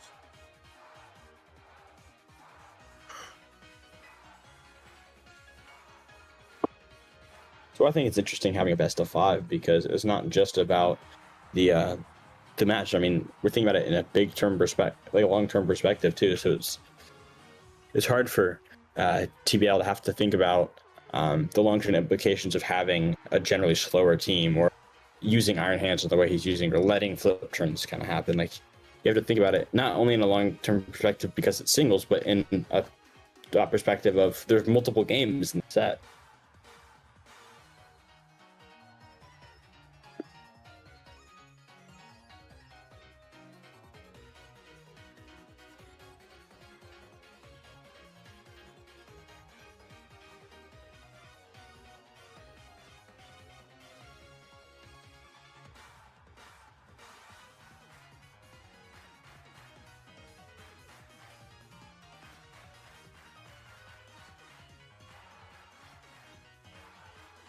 Hell yeah. Both pastes have been looked over. Both teams are good.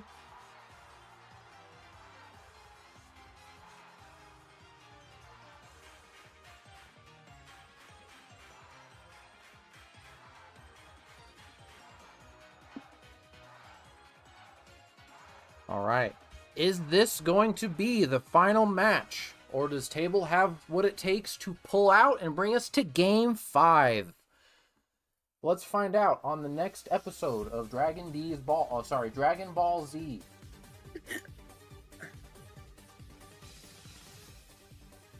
Oh, TBL sending me the replays.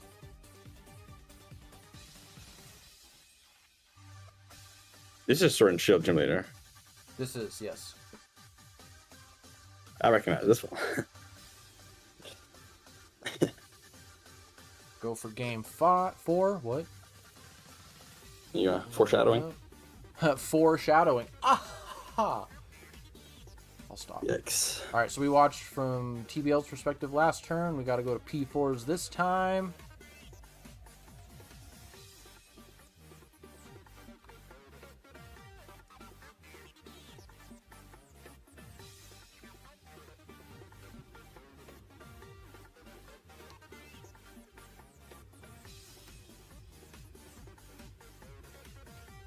It doesn't matter who wins.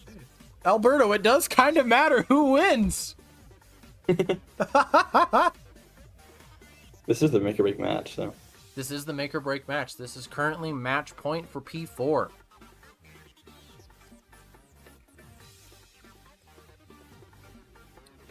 Out comes Florges. Ooh, Ape. Ooh.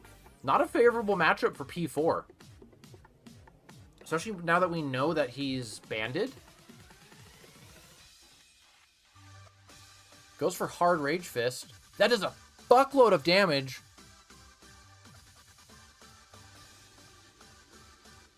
Which just come out.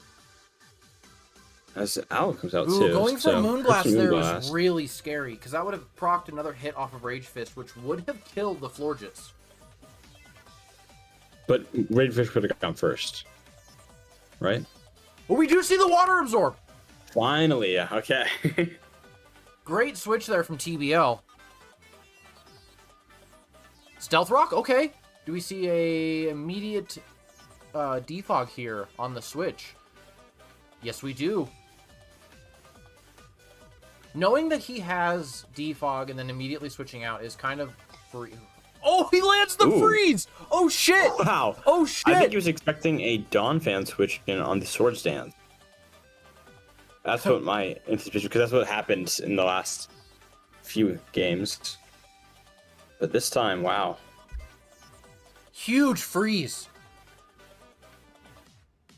And Champions changed it to the you unthaw sooner, but this isn't Champions. I mean, and you can be frozen for 10 turns. All fire moves now thaw you. Drain Punch. Drain Punch is up. Breaks Surge. Yeah. Ooh.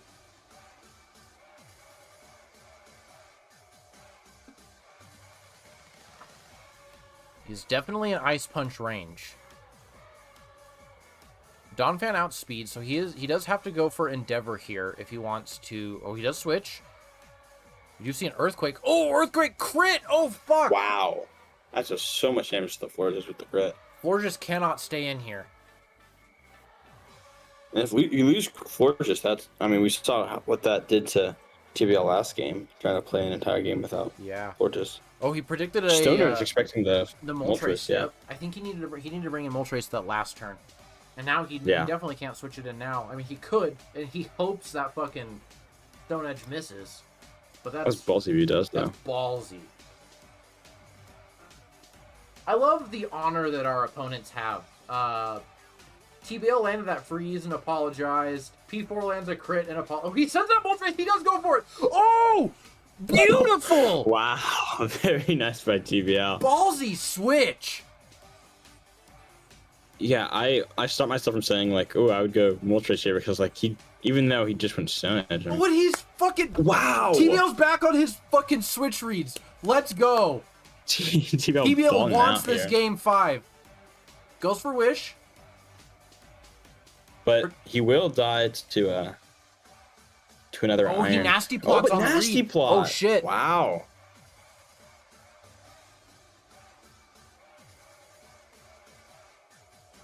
Is this enough? Well, I guess he's trying to Giga Drain, I imagine.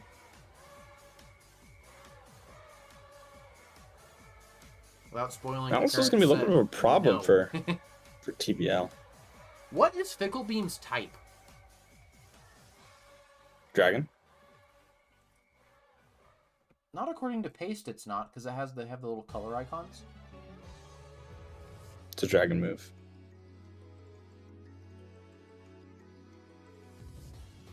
But Moltres comes out here as it's Terra Steel, Terra Blast. Interesting. So not Heavy Slam this time.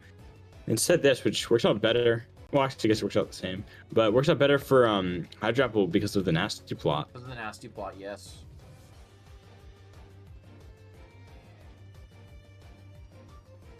And Moltres doesn't resist a Fickle Beam, so even though it has Fire-type moves for this thing, it's still probably won't be able to pick up a kill. And Hydrapple is... Hydrapple should be able to pick up a kill for sure with the Fickle Beam at +2, I imagine. You know. Yeah, I would agree. And Hydrapple has Regenerator, so yep. And I think it's not like you're losing out. He needs Moltres up to be able to burn that ape. Yeah, it's gonna be interesting. So he does U-turn here, actually. But now it's a question of how do you shut down this Hydrapple? I mean, something has to go down realistically, right? Yeah. Maybe the Claw's Eye. That's what I'm thinking. It is the Clawed! Yeah. As Fickle Beam comes out, does so much damage. And he's going all out. That means it does double damage. That's how Fickle Beam works there's a 30% chance it does double damage. Yep. And he hits that 30% chance. Wow. And now poor Claude. Yeah, and Claude not having the water, or if Claude goes down, he loses that water absorb momentum, which he kind of needs in the backline for Aloe. But you can't feel comfortable switching into a Florges. Nope, he does sack it. On the crit, that totally mattered. Yeah, this is an unfortunate spot for TBL to be in. Chandler comes out here. Actually, this might kill the Hydro Apple. 145 special attack is insane, so. Calc is saying it has an 87.5% chance. Yeah, and so he does switch out here as Flamethrower comes out.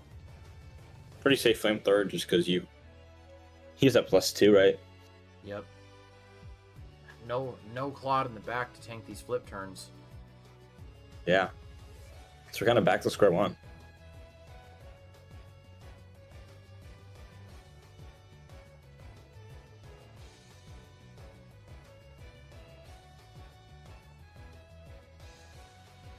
Ooh, Raw Earthquake goes for Wish. Doesn't want to hit this ape. Proccing Nasty Plot could not be good for him.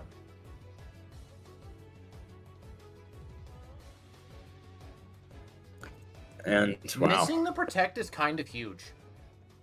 Or Protect failing is kind of huge, because he can do it again. But we do know this thing has Endeavor, so does he want to risk that? There's just so many layers. And Moonblast comes out, leaves at 5%. But we'll die to another Earthquake. Yep. And in range of a Moltres like probably protects you, right? Yeah. Oh, he's scouting. If he switches into Moltres now, I guarantee you he clicks Stone Edge. Yeah. That's a problem though, because Stone Edge was really reasonable last turn too. True. And it's still reasonable again this turn. I mean, Earthquake might have been with the knowledge of Protect. Oh, but he did it anyway. What a fucking ballsy dude. Wow. Interesting. Now, against the same problem as we've seen a lot throughout the set of just P4 being able to control the matchup because of the slow flip turn. So Iron Hands comes out, but doesn't really matter. Doesn't really matter. Dawn Fan, uh-oh. Moltres goes out here into the Endeavor. And he gets the Flame Body again! Oh my god. Before Flame Body proc, I started talking, but wow, it did proc. No way. This is the second time where we've seen Dawn Fan at very low HP die after clicking Endeavor into the Flame Body proc. Yeah, that's funny. You might just let Moltres go down here. He either does that or he tries to find a way to pivot in something else to keep Moltres in the back. But I think the Annihilate Earthquakes aren't... I don't know if it's worth, With Claude down, it's not as bad. But Rage Fist...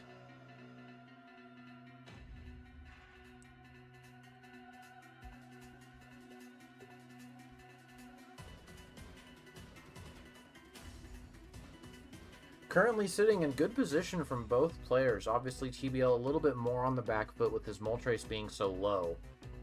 I think, yeah, P4 actually is in a pretty good spot, in my opinion.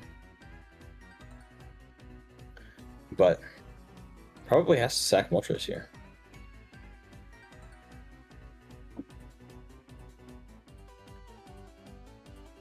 Oh, but the Custap Bear. And the flinch! And gets the flinch! Just salt in the wound, or just kicking him, really. But I would have gone for Custap Roost, I think. No, I mean, that worked well in his favor with the Air Flash flinch. But even with the flinch, does that really matter? Custap Berry didn't even matter. Because Custap doesn't only give priority to status moves, or does it just give it to the next move you click? It just the next move you click gets +1 priority, I believe. Alberto's saying it's over in the comments. Man, I really want more water, but I can't take my eyes off the screen. Yeah, not in this game. Corviknight comes out, and it is a Drain Punch, so you're able to get back up to full health. Oh no. Oh no. I'm gonna have to pause. Hold on, I gotta pause. Oh no. Got an ad. We got an ad. I don't want YouTube Premium. No. This is not music for relaxing and studying. We're going back to this. Oh no. Okay, we'll hit play here. But the Swords Dance comes out on the Frozen. And goes for Wow, Thunder and then Punch. rips a Thunder Punch.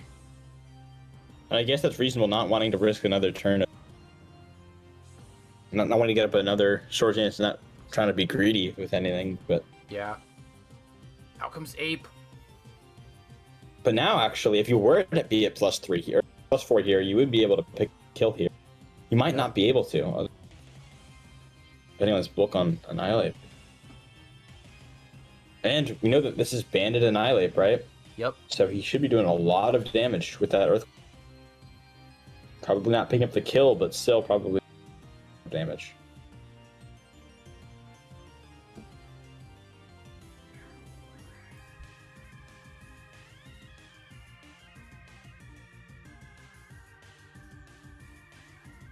DBL better be running a calc right now. Yeah, I think it might have been worth risking that thaw just to get up another Swords Dance to guaranteed Oko that. Yeah, it's saying that Thunder Punch has an 84 to a 99.2. Earthquake does do a lot of damage. Hitchesberry. Thunder Punch kills! Thunder Punch does kill. It does kill. Wow. Very Down nice. goes Ape. Huge. P4 on the back foot now. Everything And except for Chi-Yu is slower.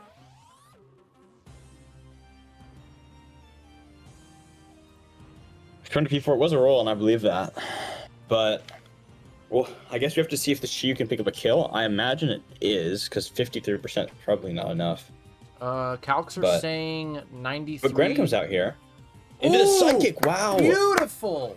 Very nice, and that's actually a con of running Psychic, I guess, is that the Gren you do have to deal with. But for once, TBL is able to choose the matchup here with the U-turn. As Florges comes out, gotta be able to get up a Wish, get some health back, probably. As Flip Turn comes out, into gonna be able to bring out the Hydrapple this time. You know, he does have Nasty Plot, so that's he is something you have to keep an eye out for. on the switch. But if it's a switch into oh, interesting, the Chandelure. I was gonna say if it's a switch into the Iron Hands, you get a Drain Punch feature, but forces a switch here as Flamethrower comes out. And the Aloe Flamethrower could burn Aloe, that would be sick. Be kind of crazy. Fleur just comes out here into a Flip Turn though. So Fleur just now getting pretty low on HP. Yeah. Not safe from Hydrapple or Chi-Yu. And it is Chi-Yu comes out here. Yeah, you can protect, but what's that accomplish? Or you can go for another probably a read. Gren switch, just maybe. Did you see It is Dark Pulse, okay. And Dark Pulse is probably the safest move to click. Dark Pulse is actually a 2-hit KO according to Calc. Oh, because Forge is just that especially bulky. Interesting. Actually, something I need to consider is but he is modest. He is modest. Specs. No, Dark Pulse does KO here on specs, and he is modest. Just so yeah, I think even without. Yeah. Gren does come out here as Dark Pulse does 65. Okay. But now, yeah, Gren being able to outspeed Dark Pulse does a little to chip. Is he going for Dark Pulse spam on the flinch? I think that's not a bad option. If he gets option, one flinch here, I mean, yeah. Depending on the rolls. Whew. Doesn't. But he still is the fastest thing. Hydrapple pretty much has to come out here. I agree.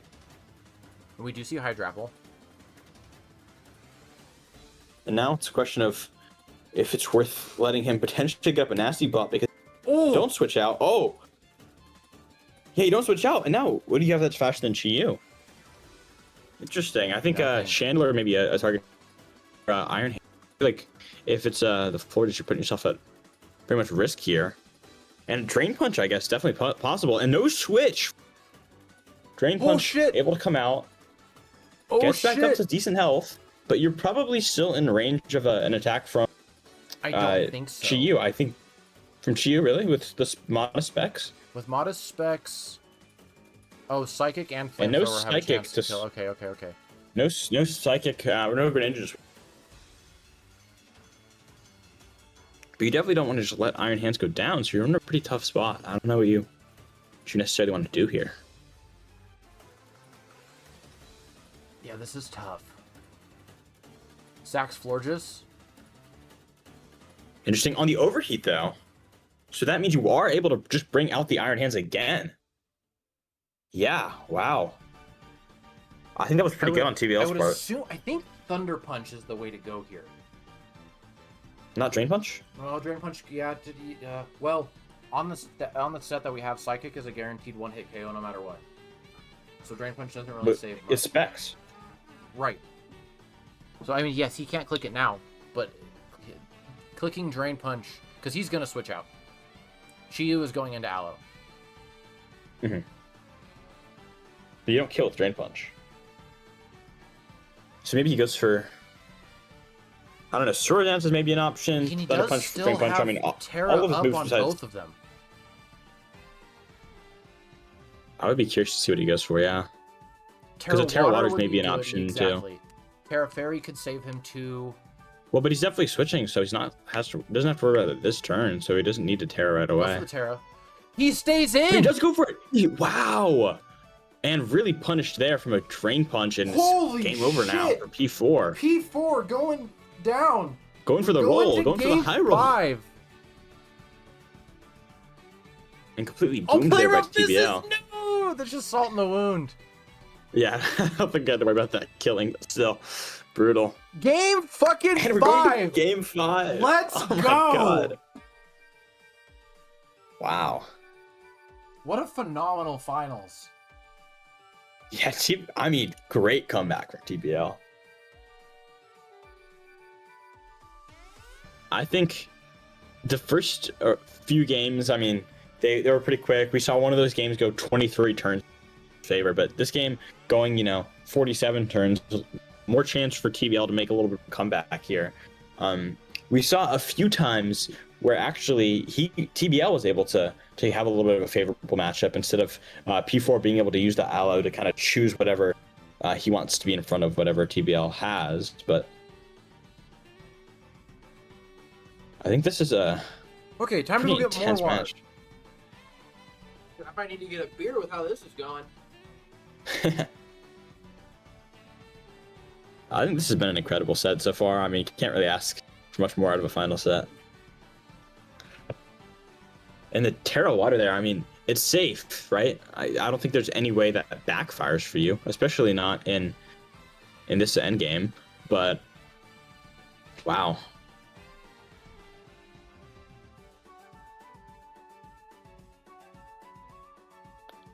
And yeah, I think that freeze on Corb was really annoying.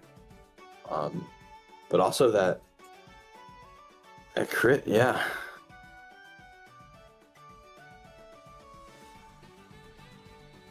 And he's been getting burned with Endeavor twice now. I mean, it's quite unfortunate. Even it's single, so these games go longer. There's more opportunity for RNG on both ends, but P4 has definitely gotten the short end of the stick so far.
Damn, this silence is crazy.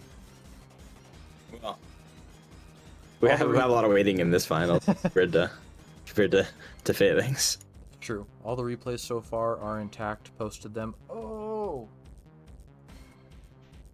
Okay, fair. I was gonna wait until endgame, but I appreciate you all.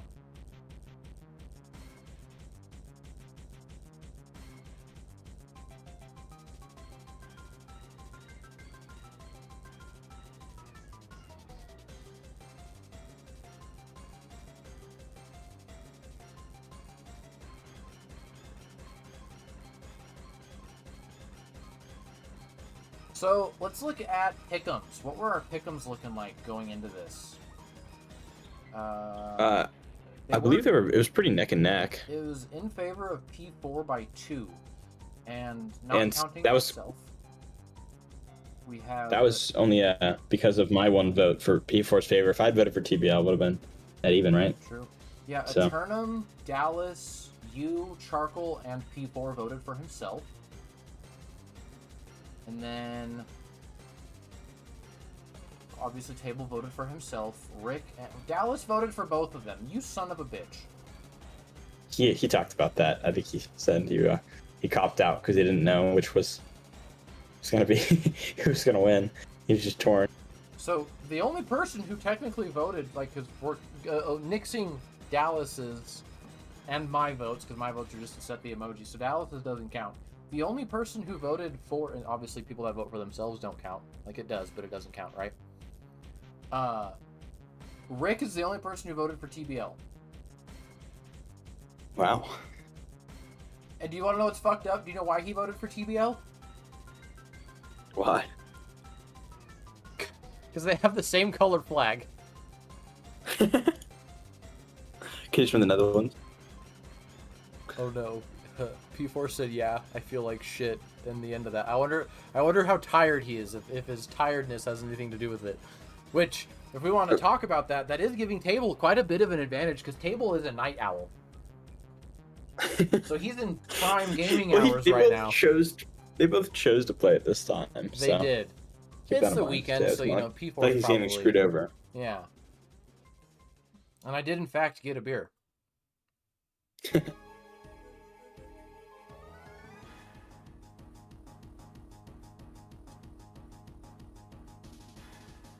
I don't know. They're either at the same time zone or relatively close. I don't remember. I think you're right. I think he is an hour behind.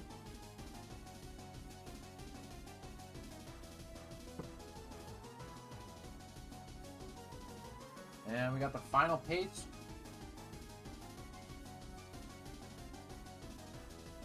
Alright, so that game 4 set, we...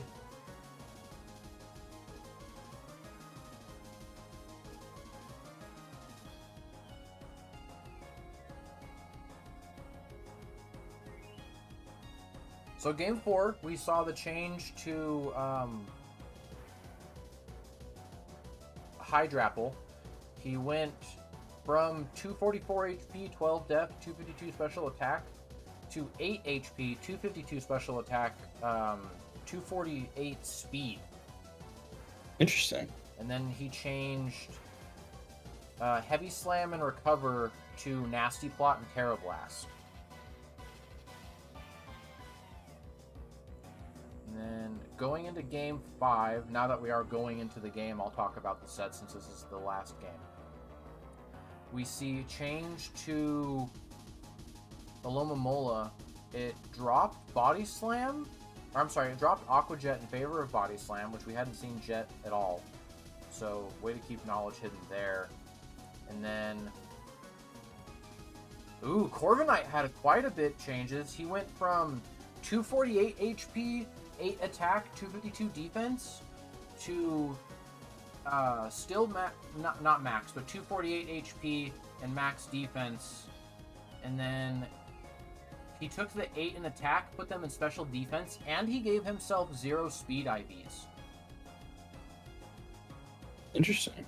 And we see... He wants that slower U-turn? Yeah, slow U-turn.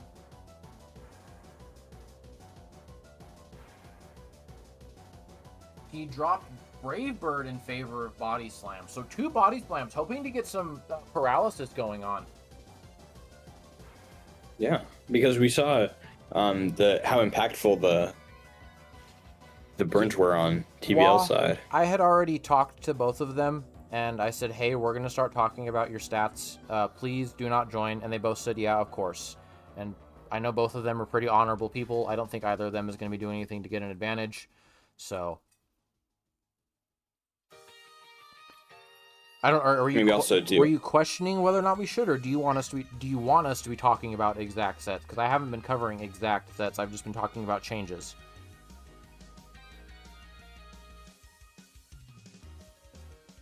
There's a little bit of buffering, by the way. Was it? Did I cut out? Yeah, a little bit. But Well, yeah. Well, I answered my question, so I don't really need to repeat what I wanted to say. Be good. So yeah, we got our final paste from P4. Just waiting on the coffee table himself.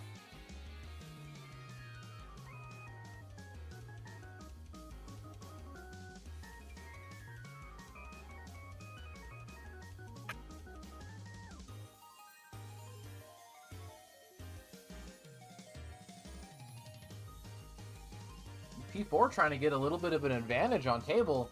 In scheduling, he said, hey, I'm ready to go since you won, and I imagine you're not changing much. If you're ready, we can go. Table said, actually, I'm sorry, but I need to think for a bit.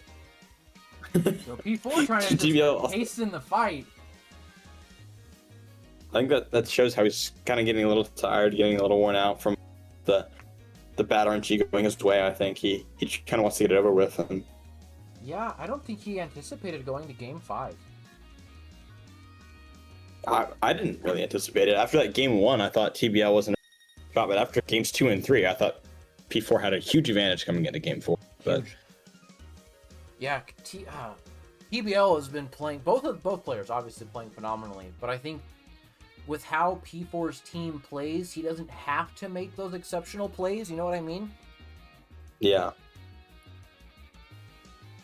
But TBL really has been making such, like, of course, P4's team doesn't need to make as many, but TBL has been just making so many huge plays that it's really leaned in his favor.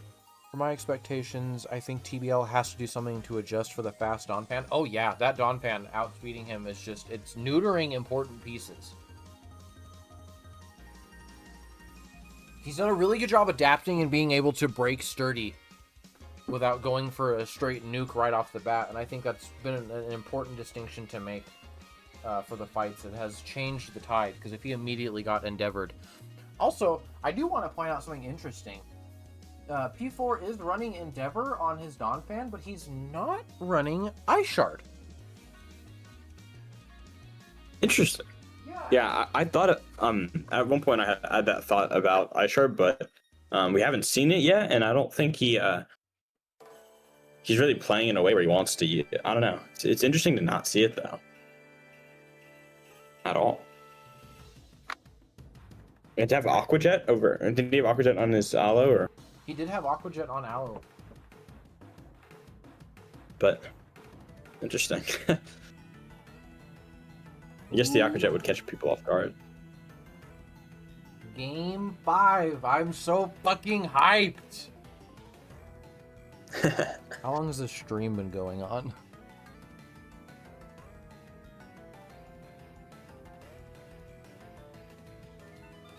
It's 2 hours. Yeah, he did reveal the full set. Yeah, we're at a 2-hour stream. That's crazy. Granted, we've had to take an hour of downtime. Yeah. Let's see, what, 15 minutes in between match 1 and 2, 30 in between 2 and 3, 45 and 3 and 4, and then yeah, an hour of downtime. So, an hour of all-out battles. P4 is typing. Yeah, we have taken the full 15 every time, which, totally fine. TBL came down to the last minute, the last 2. It's funny, because P4 lost, and then I had to call him out on the hey 1 minute, and then Table lost his back-to-back losses, and he went down to the minute, and I had to call him out both times. But this time around, P4 was ready. I think at this point he's probably somewhat reasonably but frustrated about about the RNG, and I think again he's probably getting tired, a little bit worn out. TBL has been making a lot of crazy reads too. I think I get frustrated, after my opponent is able to predict me. Oh yeah, and I think several times. So. I think that's why I love doing the best of 5 so much. Is it's like, yes, it's very time consuming and you have to plan for it, and I get that it's a pain in the ass to try to find a way to dedicate 2.5 hours of your day to fucking play Pokemon, right? But this is a true testament of endurance, skill, and adaptability. And I think not just adaptability on Porygon Z. And I think that's important to determine who your finalists are. And there's a little bit of conditioning, because going into semis, it's your first best of 3, so you have a way to condition yourself for these long, drawn-out matches. Not nearly as long, almost double, kind of triple the time from semis to quarterfinals, but still. If you want the crown, you have to earn it. Yeah, and I think, as Paul said, these guys really showing how they deserve. I mean, such a good set so far. Phenomenal set. You can't really ask for more out of a final set. I mean, both Phalanx and Hoplite this season have had incredible finals. And I think, regardless of how this turns out, both players should be very proud. Just a minute ago, and I didn't see it. I'm sorry, TBL. Not that you can hear me. If you can hear me, shame. Alright, so what changes do we see? Iron Hands drops the Citrus, goes Assault Vest, changes Thord's Dance to Volt Switch, and that is the only change. Really? Yeah, we know everything except for Florges has had changes, so...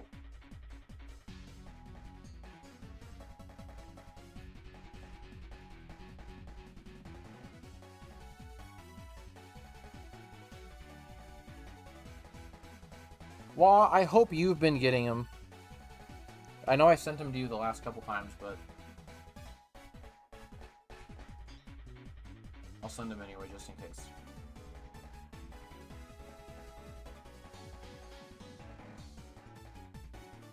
So he is not. He is not? Okay, cool. The first one is TBL's, and... second one is P4's.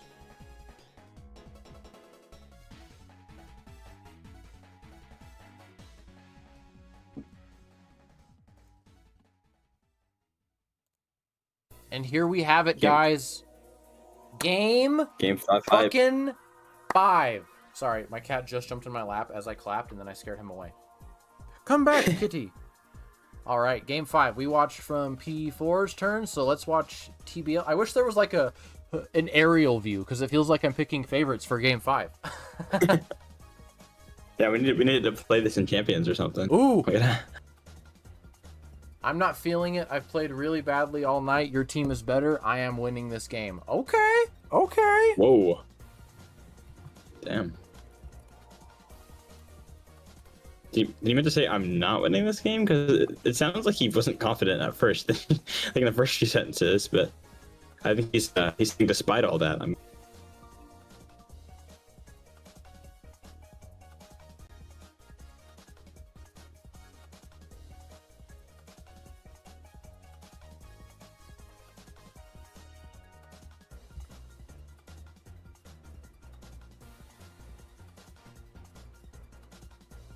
No matter what happens next, it was a pleasure and one of the best fights I've had the occasion to play. May the best man win. Love the sportsmanship. Let's get into game 5. What a good league. I love this league so much. Yeah.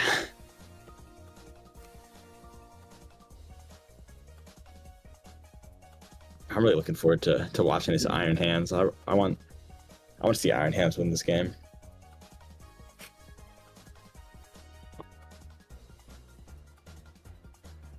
Moltres lead. I thought... Ooh, no! Not a great lead for table. Immediately switches to Clodsire on the Body Slam. Ooh, interesting. Not procking that Nice water. play there absorb. by nice play there by P4. Yeah, great read Anticipating from that. P4. I mean, it's not like anything crazy, but I mean, it's smart. I think Alberto that shows he's aware. says P4 battling because there are demons there. Oh no, I'm getting a glare. I gotta close my window. I don't miss anything. Did I miss anything? No. Okay, cool. Oh, I just need the fuck out of my desk. Ow. Corv comes out here Toxic as Spikes. Toxic Spikes come out. Now, he has Is a he trend. gonna do the classic play? Yeah, Is he where gonna do his classic switch to his down hand swing it up a sword stance or No, he stays in! nope? Goes for another layer! Baller. Gets back up to full. I mean, Does he do it again? defog again. He Just does do it again! Well, I don't think he's gonna PP stall defog, but No. Oh, that was a speed tie. interesting. Wait, what? No, Yeah, it wasn't. that's I was an crazy. idiot. I was an idiot. What? It wasn't a speed tie. I misread No. the turn order. Or I missed. He just wants to be at a -6 evasion, or what's the? I guess. He's waiting for him to deviate, I guess. But at this point, I mean, it's the same value as 1. I don't know. I don't know what What TBL's is really he getting at it. doing? What a I game guess 5. Toxic Spikes is more PP, right? I imagine. But this thing is pressure. Toxic But it's not spike. targeting. Is it affected by pressure? It is, because he's already down to 18 PP. Ooh, scary position. Does he go flamethrower on the read? Because there's no way P4 is staying in, and he should know that.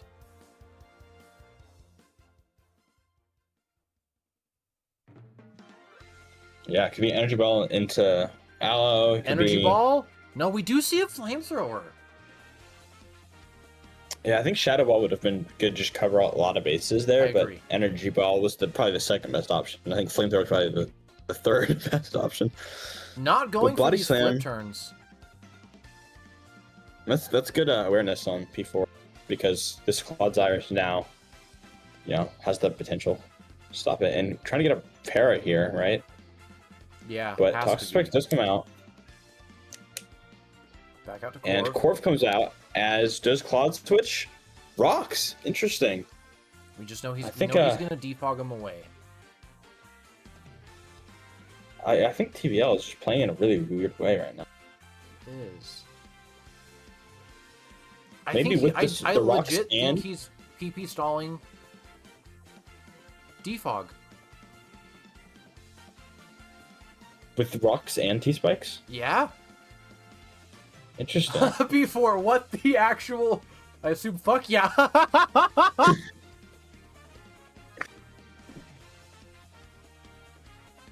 Out PP stalling the PP staller. What the Interesting recovery actual there, yeah. fuck? 'Cause you're not even at half, but I mean, I don't think P4 expected his defogs to get PP stalled. Can Sorry for Cloud the be stream. paralyzed as a ground type? Yes, it can. Yeah, because we've seen a lot of body slams into it. And As we just as I see. say that, I guess Yeah. I jinxed it. Interesting. Oh, this is so funny.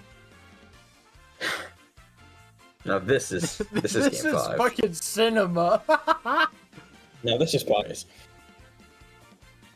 Ooh, no para! We see a defog anyway? No, he's gonna click body slam again.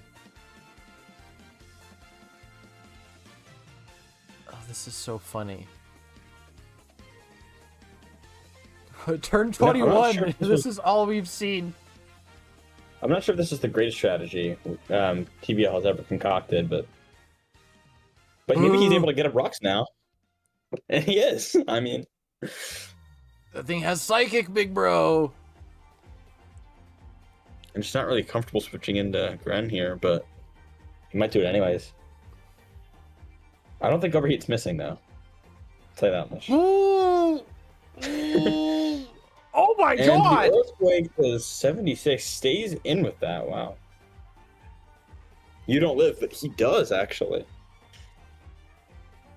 At 16, and what will we see? Is he going to switch out? He does in a Chandelure, Great actually. switch. And rocks are up now, too. So, after all that, Flamethrower, though, a crit hit, but Good still. crit. He's just going to heal it up with Regenerator, though. Surprising not to see a Shadow Ball again. Like, just. I'm calling it We've now. already seen this happen. Chandelure stays in. Oh, really? I'm calling it now because he's gonna assume that Alomomola wants to click Body Slam on the switch in. Ooh. I mean, maybe. Imagine if it is Body Slam. I lied. But he still did it. He could have stayed in. Wow. Moltres is an interesting switch there. Probably trying to Flame Body, I imagine. Flame Body. I think Flame Body and Body Slam are the same odds, right? Oh, clicks Will-O-Wisp. Twist. A parry here would suck, though. Parry there would suck. I think now is where you flinch. Air Slash. No. But Flip Turn comes out, and now we're at 2/3 health here on the Moltres. Honestly, I would have. Obviously, I'm not in finals, and I can't say anything, but I would have clicked. Ooh, shit! Annihilate beats rocks. And yeah, wow, you're right. This is why I don't play singles, because I can't do 28 turns of rocks and rocks, T-spike and spikes and. Beautiful from TBL. Very nice there. And P4 feeling very defeated after that, and after being caught off guard by the maybe that was psychological warfare with Clodsire. Just psychological, yeah, no shit. With toxic spikes for 16 turns in a row. So Aloe comes out on the Roost. I thought maybe a U-turn, but Roost is fine there. I mean, works out. And Corv comes out here to eat a little bit of rocks as Air Slash comes out. Is in fire move range. We see a flame. Goes for Wisp. Oh, shit. And Defog finally gets rid of those rocks, meaning we're able to bring back in the Chi-Yu at some point now, comfortably. Clodsire comes out here, Clodsire comes back out. Fuck. That's a crazy time to bring out Clodsire, but I mean. We see an Ape switch. And if Anahip gets the kill here, then no rocks for the Chi-Yu. Yep. And rocks on the Chi would be huge. I mean, huge. Quarter of that health, gone. Gimme. And I mean, Moltres on the EQ. Oh, Moltres comes out here. Close combat. On the close combat, very nice, very nice. We've seen that happen a few times actually. Yes, we have. And he's already burned, so we don't have to worry about the flame body, but still. Corv also burned here. As the U-turn comes out, very nice there. Clodsire, he wants to click some rocks, but Chandler here. If he goes into Aloe and we see a flamethrower, I'll be very disappointed. I will be very disappointed. Oh, Hydrapple. Hydrapple. Into the energy. Fuck, the first time he switches it up and it doesn't pay off. Why not Shadow Ball? Does he not have it? He should have Shadow Ball. I feel like Shadow Ball's by far the safest. I mean, he does have Shadow Ball. Flamethrower there would have been good too, hitting neutral. Yeah. I guess the only concern is Chi, but half of P4's team is on fire. Ooh, big Gren. Gren comes out here. Interesting. On the Terra Steel, Terra Blast. Okay, very nice there on TBL's part. But now you're in a weird situation. Oh, the Draco miss! No! Wow. And that's going to be killer for P4. Because you've already had to deal with. But that's just brutal. How the fuck do we have an ad? God damn it. Yeah. You gotta get an ad blocker, man. I know. Cool. We didn't have an ad the last time we watched this full fucking video.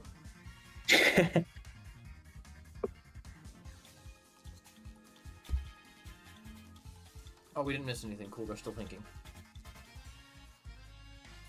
I think P4 is probably a little upset after that, reasonably so. I mean, he's just had a not. In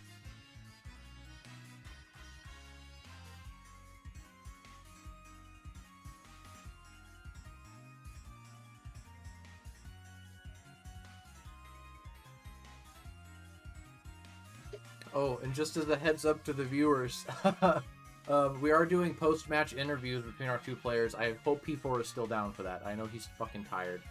But just as a heads up, P4 is Italian, and Table is French, so there are some thick accents.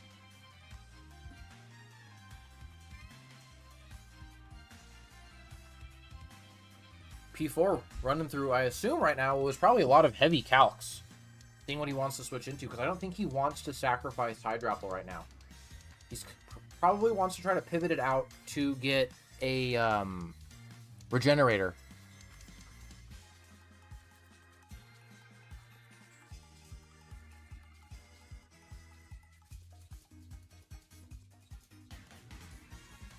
Well, they're both going to come in the stream at the same time, but yeah, we'll probably do P4 first.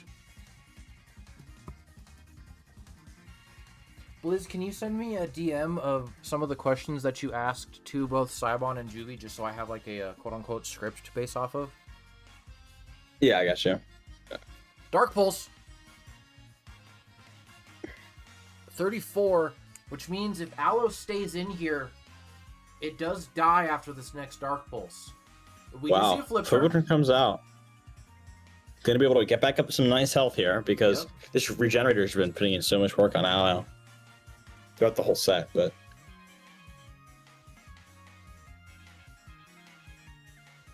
Donphan's interesting. Wow, goes down solo, but Earthquake picks up the kill. What does he and have now that she's faster than everything. Donphan. I swear, if he sends in Moltres and we see another Flame Body, he's going for it. He's going for the Flame Body Endeavor. Oh, what a demon. Is he gonna roost though? I would roost, honestly. You could roost stall there. I see Stone Edge though. Interesting. And it's U-turn. Wow. Ticking up on Rage Fist, which at a certain point will counteract. But he is burned. Yeah, if it gets up to max or whatever, it will counteract, especially because we know he's Adamant Bandit. Is in range, for sure in range of Shadow Ball here. We see it. Down goes Ape. Wow, that's big. Turn that's big 42, for TBL. and we only have 1 KO on each turn. Granted, 28 of those turns were Toxic Spikes. For PP stall on T-Fog. 24 PP move. That's crazy, but...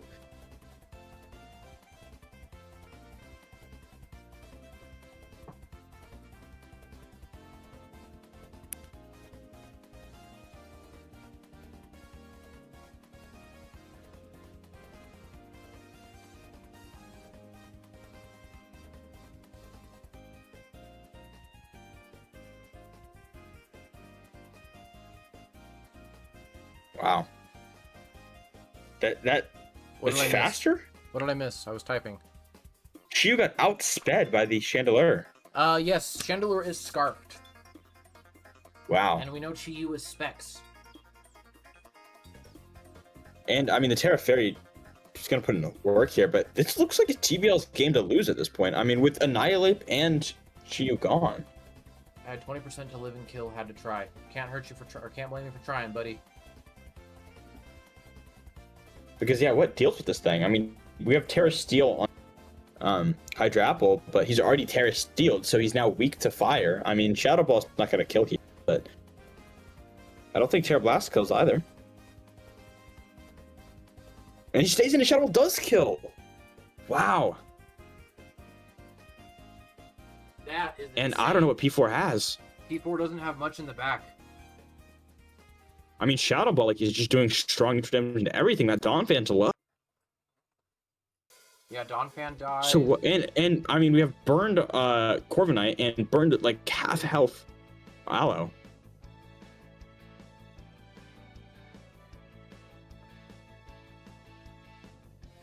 Wow, I think this is going to be a TBL taking home Season 3 of the Hoplite division here. I think things are looking pretty dim for P4 after an undefeated season. It shows that P4 does bleed. Yeah, I mean we haven't seen anyone like have a true perfect game, a season where they didn't like lose any games, right? I think hopes for the mirror coat. Damn. I think no matter how good you are in the regular season, I think all that goes out the window when you get to playoffs. Yeah. And yeah, I mean, this game's looking like it's over. I mean, P4 doesn't have Very any heavy unfortunate. hitters left on his team. Yeah. Oh, super effective crit. That's a critical hit. I mean, everything worked, I guess, there, because you get the crit, you get the attack drop. I'm not quitting, but make it quick. Not a sword stance, it's interesting. But I guess it doesn't matter. Because you live this, you can ice punch. Oh, you outspeed, actually. And at this point, yeah, it's looking like it's over. You can just thunder punch him twice. Defog. Wow. And congrats to TBL, because with that, he is the TBL. Season 3 Hoplite champion. Let's go. GG's, gentlemen. Wow. All right, Blizzard, let's switch to Mox. Yeah. Hoplite Mox.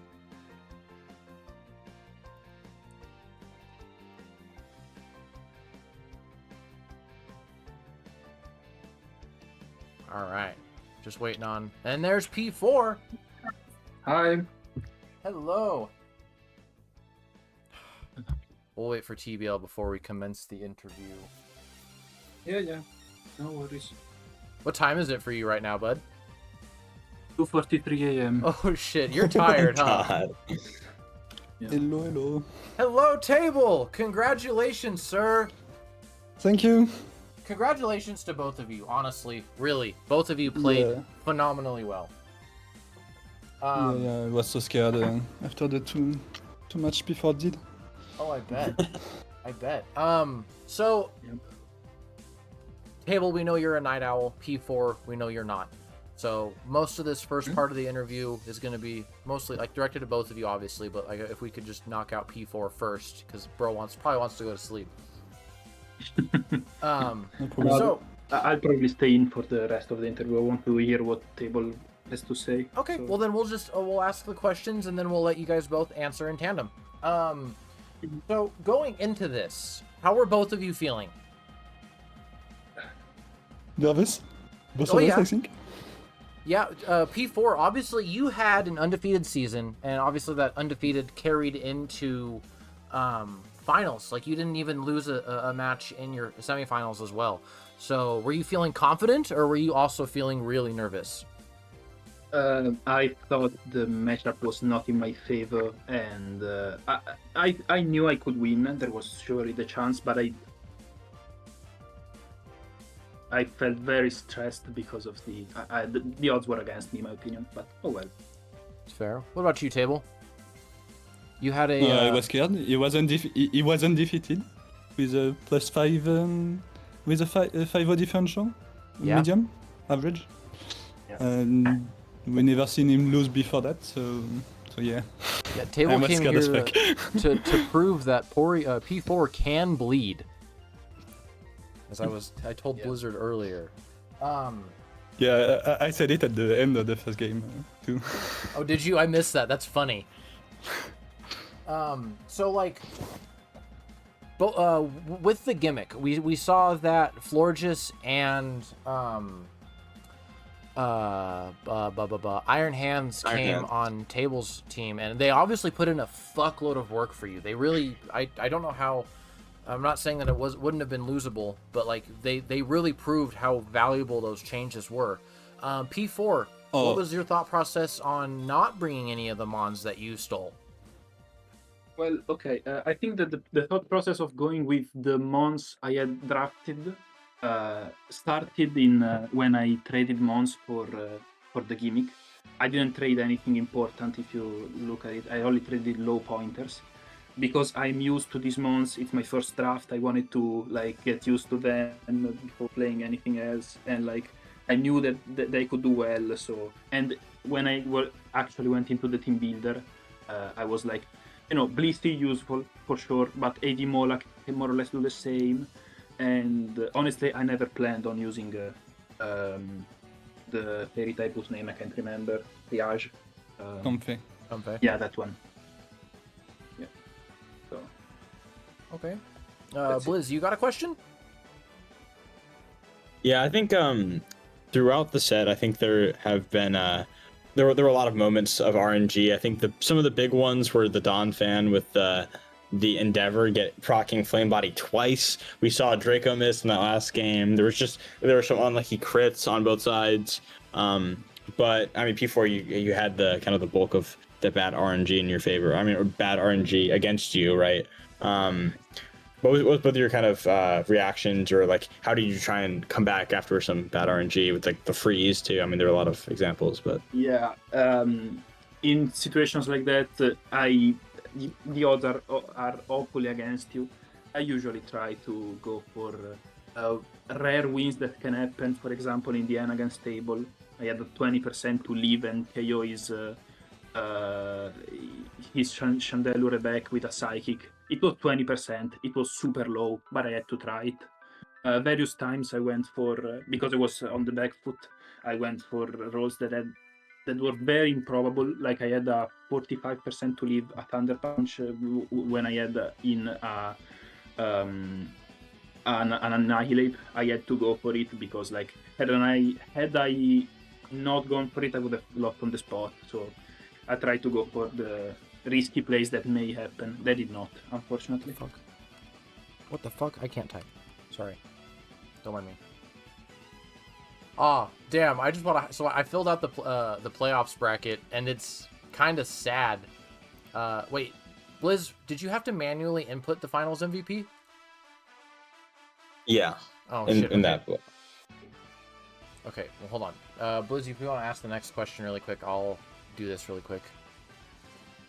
I also think I was curious to see like you guys both made some changes between sets, but like TBL, I don't think you made any changes after the game 1 set, and P4 won game 2 pretty convincingly. And I think there were a few examples of like the changes making big difference. We saw the nasty plot switch up instead of heavy slam. We saw Terra Steel, Terra Blast right on the Hydrapple.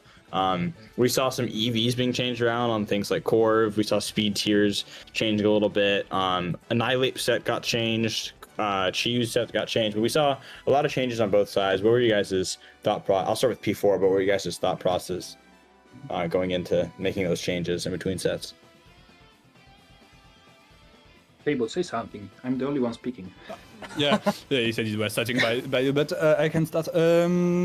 The cast up, I made a weird change on Moltres, who was boots at the start, and I made it cast up because I was scared before game 3 of Dawnfan having Ice Shard with Endeavor. So I wanted to act first before the Ice Shard, so I made Moltres faster and with the cast up. In game 3, he revealed Stone Edge instead of Ice Shard, so I was like, yeah, my cast-up doesn't have any utility anymore. What other big change I made? Yeah, it had an impact on last game.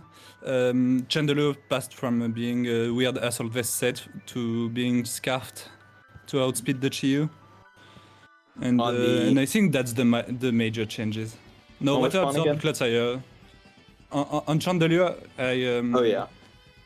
I switched to Choice Craft before game 4, I think. And yeah, we saw that, especially in game 5, made a big difference. But Chandelure became very scary. I mean, in the first few games, he was kind of just taking a lot of damage from flip turn. But in the last 2 games, especially, he really showed his value on that team. Yeah, and at the start of the set, I wanted him. He was most there to be a menace to Chiyu with Flash Fire and Terror Fairy. And with Terror Fairy, I mean, two games I wanted to. Yeah, the last 2 games I wanted it to be more active in the matchup, not just a threat in the back. So, Alberto brought this up, but I'm glad he did because this is a great thing to ask. In the beginning of Game 5, for the first 28 turns, we saw Defog, toxic spikes. Yeah.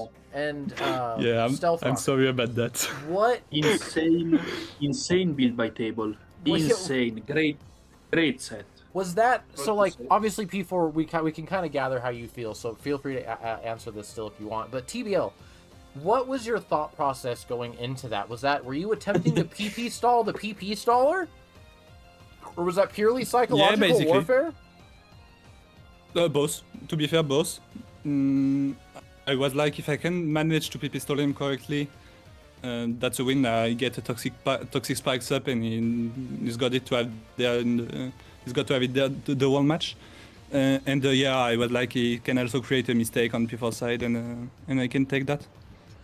I honestly think, from P4's perspective, it ended up like he played that as well as he could. But I think going for defog every time was ultimately a crutch in your team's plan, because nothing got toxic or poisoned, but half of your team was burnt, including, very importantly, Annihilate. If Annihilate would have been poisoned, that would have been huge. Yeah, that would have been better, but like, I could not risk Stealth Rock. Stealth Rock would have just lost me the game with a Chiyu in the back. With the Chiyu, yeah, that makes sense. Yeah. Yeah, So- especially when I managed to EQ the Chiyu. No, like, it went. Sorry, go on. When I managed to EQ the Chiyu, it landed on 24%, which is exactly what I needed. What does Stealth Rock on Chiyu? So yeah, it needed to. Yeah, that was a good play. I expected it to do a little bit less, which is why I stayed in. But even if I knew that there was I checked that there was the chance of me going down to Stealth Rock, I was already in a not great situation, and I was like, I need damage on this thing, let's try. So that was that. Yeah, that was a good play. You managed to keep the hazards off. Oh yeah. And I did want to highlight, like, not to take, and I said this a couple times during the stream, so sorry for the watchers of the redundancy of this. But P4, your team, god damn it, these fucking ads. Oh, we didn't have ads the first time we watched the YouTube video, but now we have ads. Anyway, P4, your team is just innately very defensive and can cover weaknesses and hits coming from most threats pretty evenly well. So when I say what I'm about to say, I'm not discrediting your playability.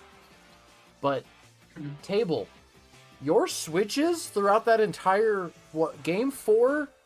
Mostly Game 4 and Game 1 were fucking Game 1 especially, amazing. yeah. Game 1 was phenomenal. Yeah, game one, I don't know what was in my blood, but You were I on was fucking on it with the demon friends. time. And at P4, you made some really good switches and stuff too. Don't get me wrong, but like yours, you didn't need to make life-changing switches and stuff, right? Like Table had a lot of, and I don't want to say they were mistakes because he ended up winning, so it feels wrong to say that. But like there was a couple of things, like we were calling it out, like okay, obviously Chandelure in front of Aloe, or not Chandelure, or yes, Chandelure. Chandelure in front of Corviknight. There's no way in hell Corviknight stays in there, right? Especially when you have that defensive core with Aloe in the back. So like you just kept clicking Flamethrower, and then the one time you decide to click Energy Ball, he switches into fucking Hydrapple. Yeah. The idea behind always clicking Flamethrower is Energy Ball doesn't do more than the Regenerator gives back in HP, so Okay. There's no point in clicking Energy Ball. And a chance to burn is huge on Aloe, knowing that it can spam flip turn, and that really kind of cripples things like, Chandelure and what was the other one? Moltres. Yeah. We So saw that was Flip the- Turn being so good throughout that set. Yeah, flip turn was phenomenal. So when you finally made that water absorb switch, that was huge. Yeah. Okay. Can I talk a second about that? I had predicted on game 4 that it would go water absorb instead of unaware. I went nasty plot Nasty Uh, got Hydra Apple, and it fucking worked, and I got hacked. I'm Yeah, so mad you about did. that one. I I'm saw so that fucking- you made the perfect change on when you were winning, so that's even more impressive. Like you, no, huge respect on that switch. The timing of the switch was really good. Any questions for you, Blizzard? It's been a while since we've heard from you. I was gonna ask about like I think there were also a few moments where not just the flip turn, but I think the positioning overall in the set was like it was a little bit weird at times, but we saw positioning of Donphan being really important to deal with the Iron Hands, and I think that those two mons interacting really determined the outcome of a few games. So on both sides was the thought process of like Donphan being the Iron Hand stopper and Iron Hands trying to get around that, but we saw it like fall victim to counter game 2 after being able to live game 1 and like getting that health back. So how did you try and manage that Iron Hands as a resource? Donphan since game 2 became the most menacing Pokemon I had on this team. I was like, I can do anything reliable to kill him. Like counter and Endeavor was like, well, I can do nothing. So it was the whole focus I had on Donphan was to manage to hit him before he came back. Never let him came on the field without taking damage, because if not, Sturdy comes in and it's a pain in the ass. So yeah, that was Yeah, we did my see goal. we did see some great adaptation there from you, because you started going for just enough damage to break Sturdy, but if you were to click Endeavor in that moment, it wouldn't have put you in a bad position. Like, you were getting him down to around 3/4 to half HP, which, and on crucial mons too, like Moltres and Iron Hands and Clodsire, it was happening to, and you had recovery on all of those items, all of those Pokemon, I'm sorry, to be able to counteract the Endeavor plays, and then potentially put yourself in a position to one-shot him without proccing Sturdy and or then counter / Endeavor. So really phenomenal pivoting from your perspective there. Thank you. Yeah, Yeah, I and think- another thing I did to counteract that, like, was never clicking Thunder Punch unless I knew it wasn't coming. I stopped clicking it because it was a free switch in. That's the only thing I had to do for Donphan. That makes sense. So there was Yeah, I think go ahead. I was gonna say, I think also what you mentioned, like the pivoting there, and I think the Aloe on P4 side and the Florges on your side were really big in terms of pivoting. But you also had like U-turn on Moltres and Greninja and Corviknight. I think the pivoting was a big part of this matchup. I thought there were games 2 and 3, especially the ones P4 won. He was really able to control the matchups by having that slow pivot of Aloe. But you guys did a lot of pivoting there with trying to choose your matchups carefully and not trying to be in that bad of a position. How did you try and to manage your position like that and try and choose those matchups carefully? You wanna go for? Question? It's with you. Don't everyone talk Before at once. go first. We haven't heard from you for a while. Okay. Well, honestly, this is a pretty hard question. Like, most of the switches I've been doing were like based on sentiment. I had to predict a lot, especially in the last game. I did not feel confident in my team at all during the last game, so I had to try and predict a shit ton of moves. So, apart from the last game where the position was mostly like not that thought, but more of a prediction. Like in the other games, I tried my best to keep the health consistent, to go for the safest place possible with the Mola regenerator and stuff like that. And it worked for 2 games in a row, and then it didn't. So that's it. Yeah, I think having a lot of switching around like that is it will always be the case when you have two teams that are as defensive as we have. Like you can't you can play defense without switching around like that. Yeah. Yeah, but despite your, sorry, but despite your very defensive team, I think you guys, and you guys both do have very defensive teams. I think we saw those offensive Mons making a lot of the play. I think some things like Corv made less of a role impact, like Aloe maybe and Florges maybe made big impacts, but I think like things like the Iron Hands determined a lot of the game, or Chi Yu, and if Chio goes down, then we lose a lot of power. We saw Iron Hands go down really early, I think game 2, and that really opened things up for P4. And so, how do you try and use those offensive pieces against such defensive teams? No, pivoting. The pivoting and timing. The only two questions that you ask yourself is when do I get it, and when is it time to really go in with it? Like the problem I had in game 2, which made me lose, was I didn't scout the down fan, and it took me by surprise because I was too fast on the timing. I went too fast with it. Yeah, that's true. Yeah.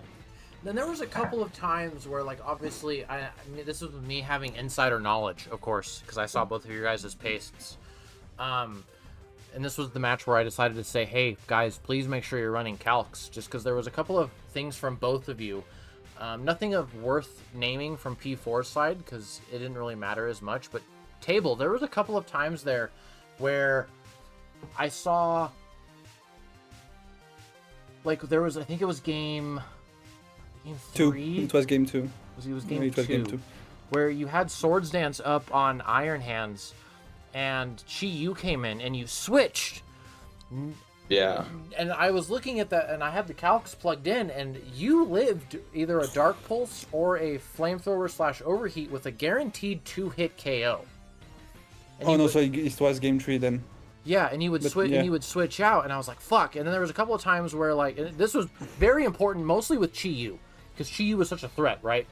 There was a couple of times where, and you had Greninja out in front of Chi Yu as well, and Greninja outsped, and Chi Yu was low enough that you could have clicked Surf or Water Shuriken. I think you only had Surf. You didn't have Water Shuriken. Yeah, on that. And you could have clicked that, but you went for the U-turn instead. So, what was your thought process behind specifically those plays? Most of the time when I didn't click Surf on Chio was because I expected him to switch, so I wanted to keep the momentum up. And game 2 and game 3 I lost pretty early in the fight. Like I lost when I lost ends in game 2, which was on like turn 8, I think, around that. Something like that, yeah. And game 3 I lost when I lost Florges, which is my wish passer that was really important that was rough for my team. On a mistake I might add. And it was so when that happened, both time I went scouting. I wasn't trying to make the best play. I was trying to figure out the exact EVs he went, all the moves he had, and stuff like that. Okay, that makes sense. What speed were you on Iron Hands? I don't remember. Iron Hands had, well, for which set? 'Cause I don't think you changed Iron Hands EVs at all, did you? No, I didn't. I Iron changed Hands the item was in the last game. 140 speed throughout the 140. Yeah, 140. 171, 140 EVs, but 171 speed. Oh yes, total. I'm sorry. Yes. 171 total speed. Okay. My Hydrapple when I tried to Draco Meteors was 167 speed. It happens. Yeah. No. I must say, I'm proud of all I played. There's no problem with that. But I reckon that I've been a bit more lucky than you were. Oh well, it happens. Like, what Yeah, can you do in in fact- Pokemon?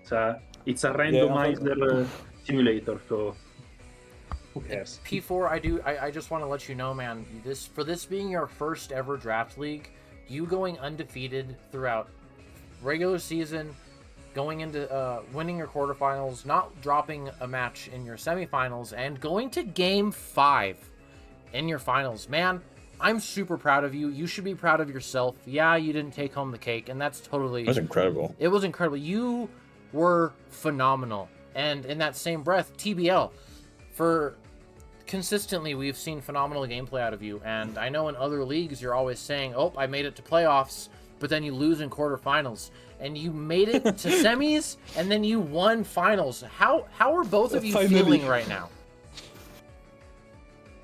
Sorry? I said, how are both of you feeling right now?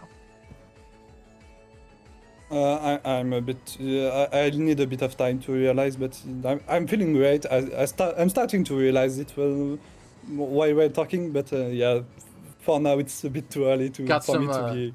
some imposter syndrome going on, like, oh wow, this is happening to me. Another fucking ad. No, God no. damn it. Not imposter syndrome. I that may sound a bit arrogant, but I knew I had the capability to do it. It's more, yeah, just realizing, you know, this word sentiment of yeah, it's not over. We're gonna have to fight again in like an hour. Well, that's fair. Yeah, you're done. This is game. P4, how are you feeling? And yeah. Oh, sorry. Go ahead. If you have some more to say, go ahead. If I may, no, I wanted to add on the impressiveness of P4 performance overall. Like that shouldn't be possible to be this good.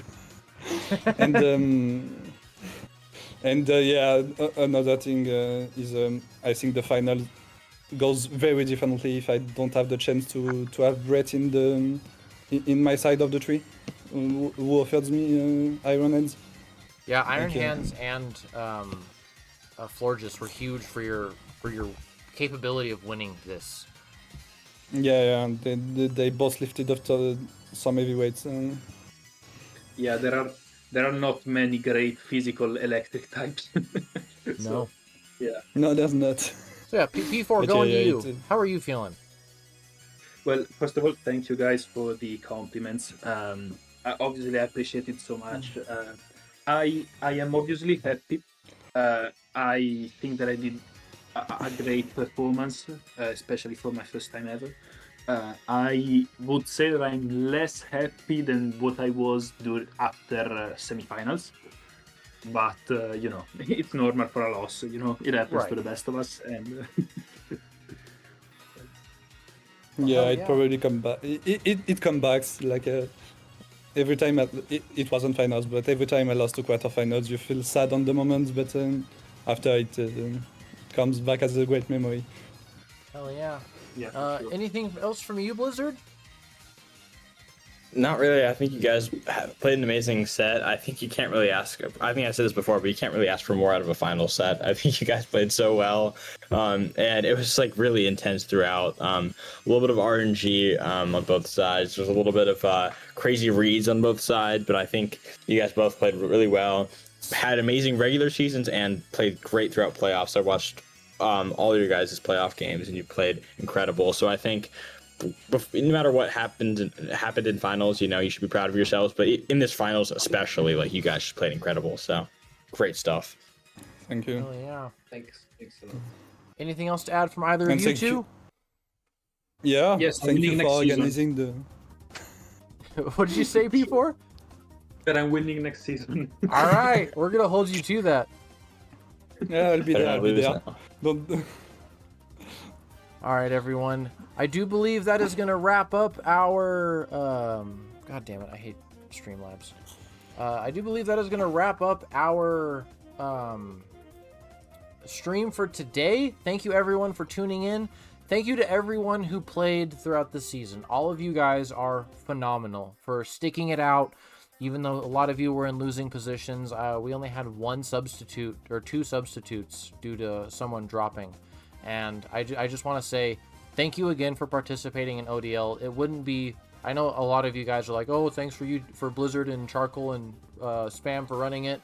Cool, that's great.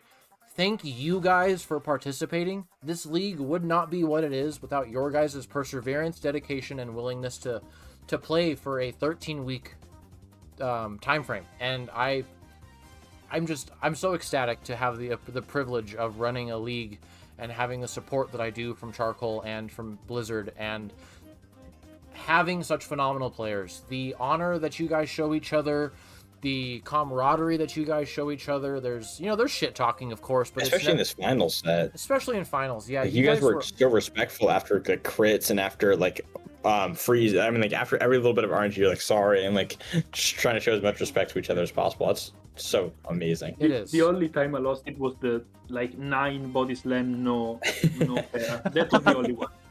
I had to ask if ground types can be paired by body slam.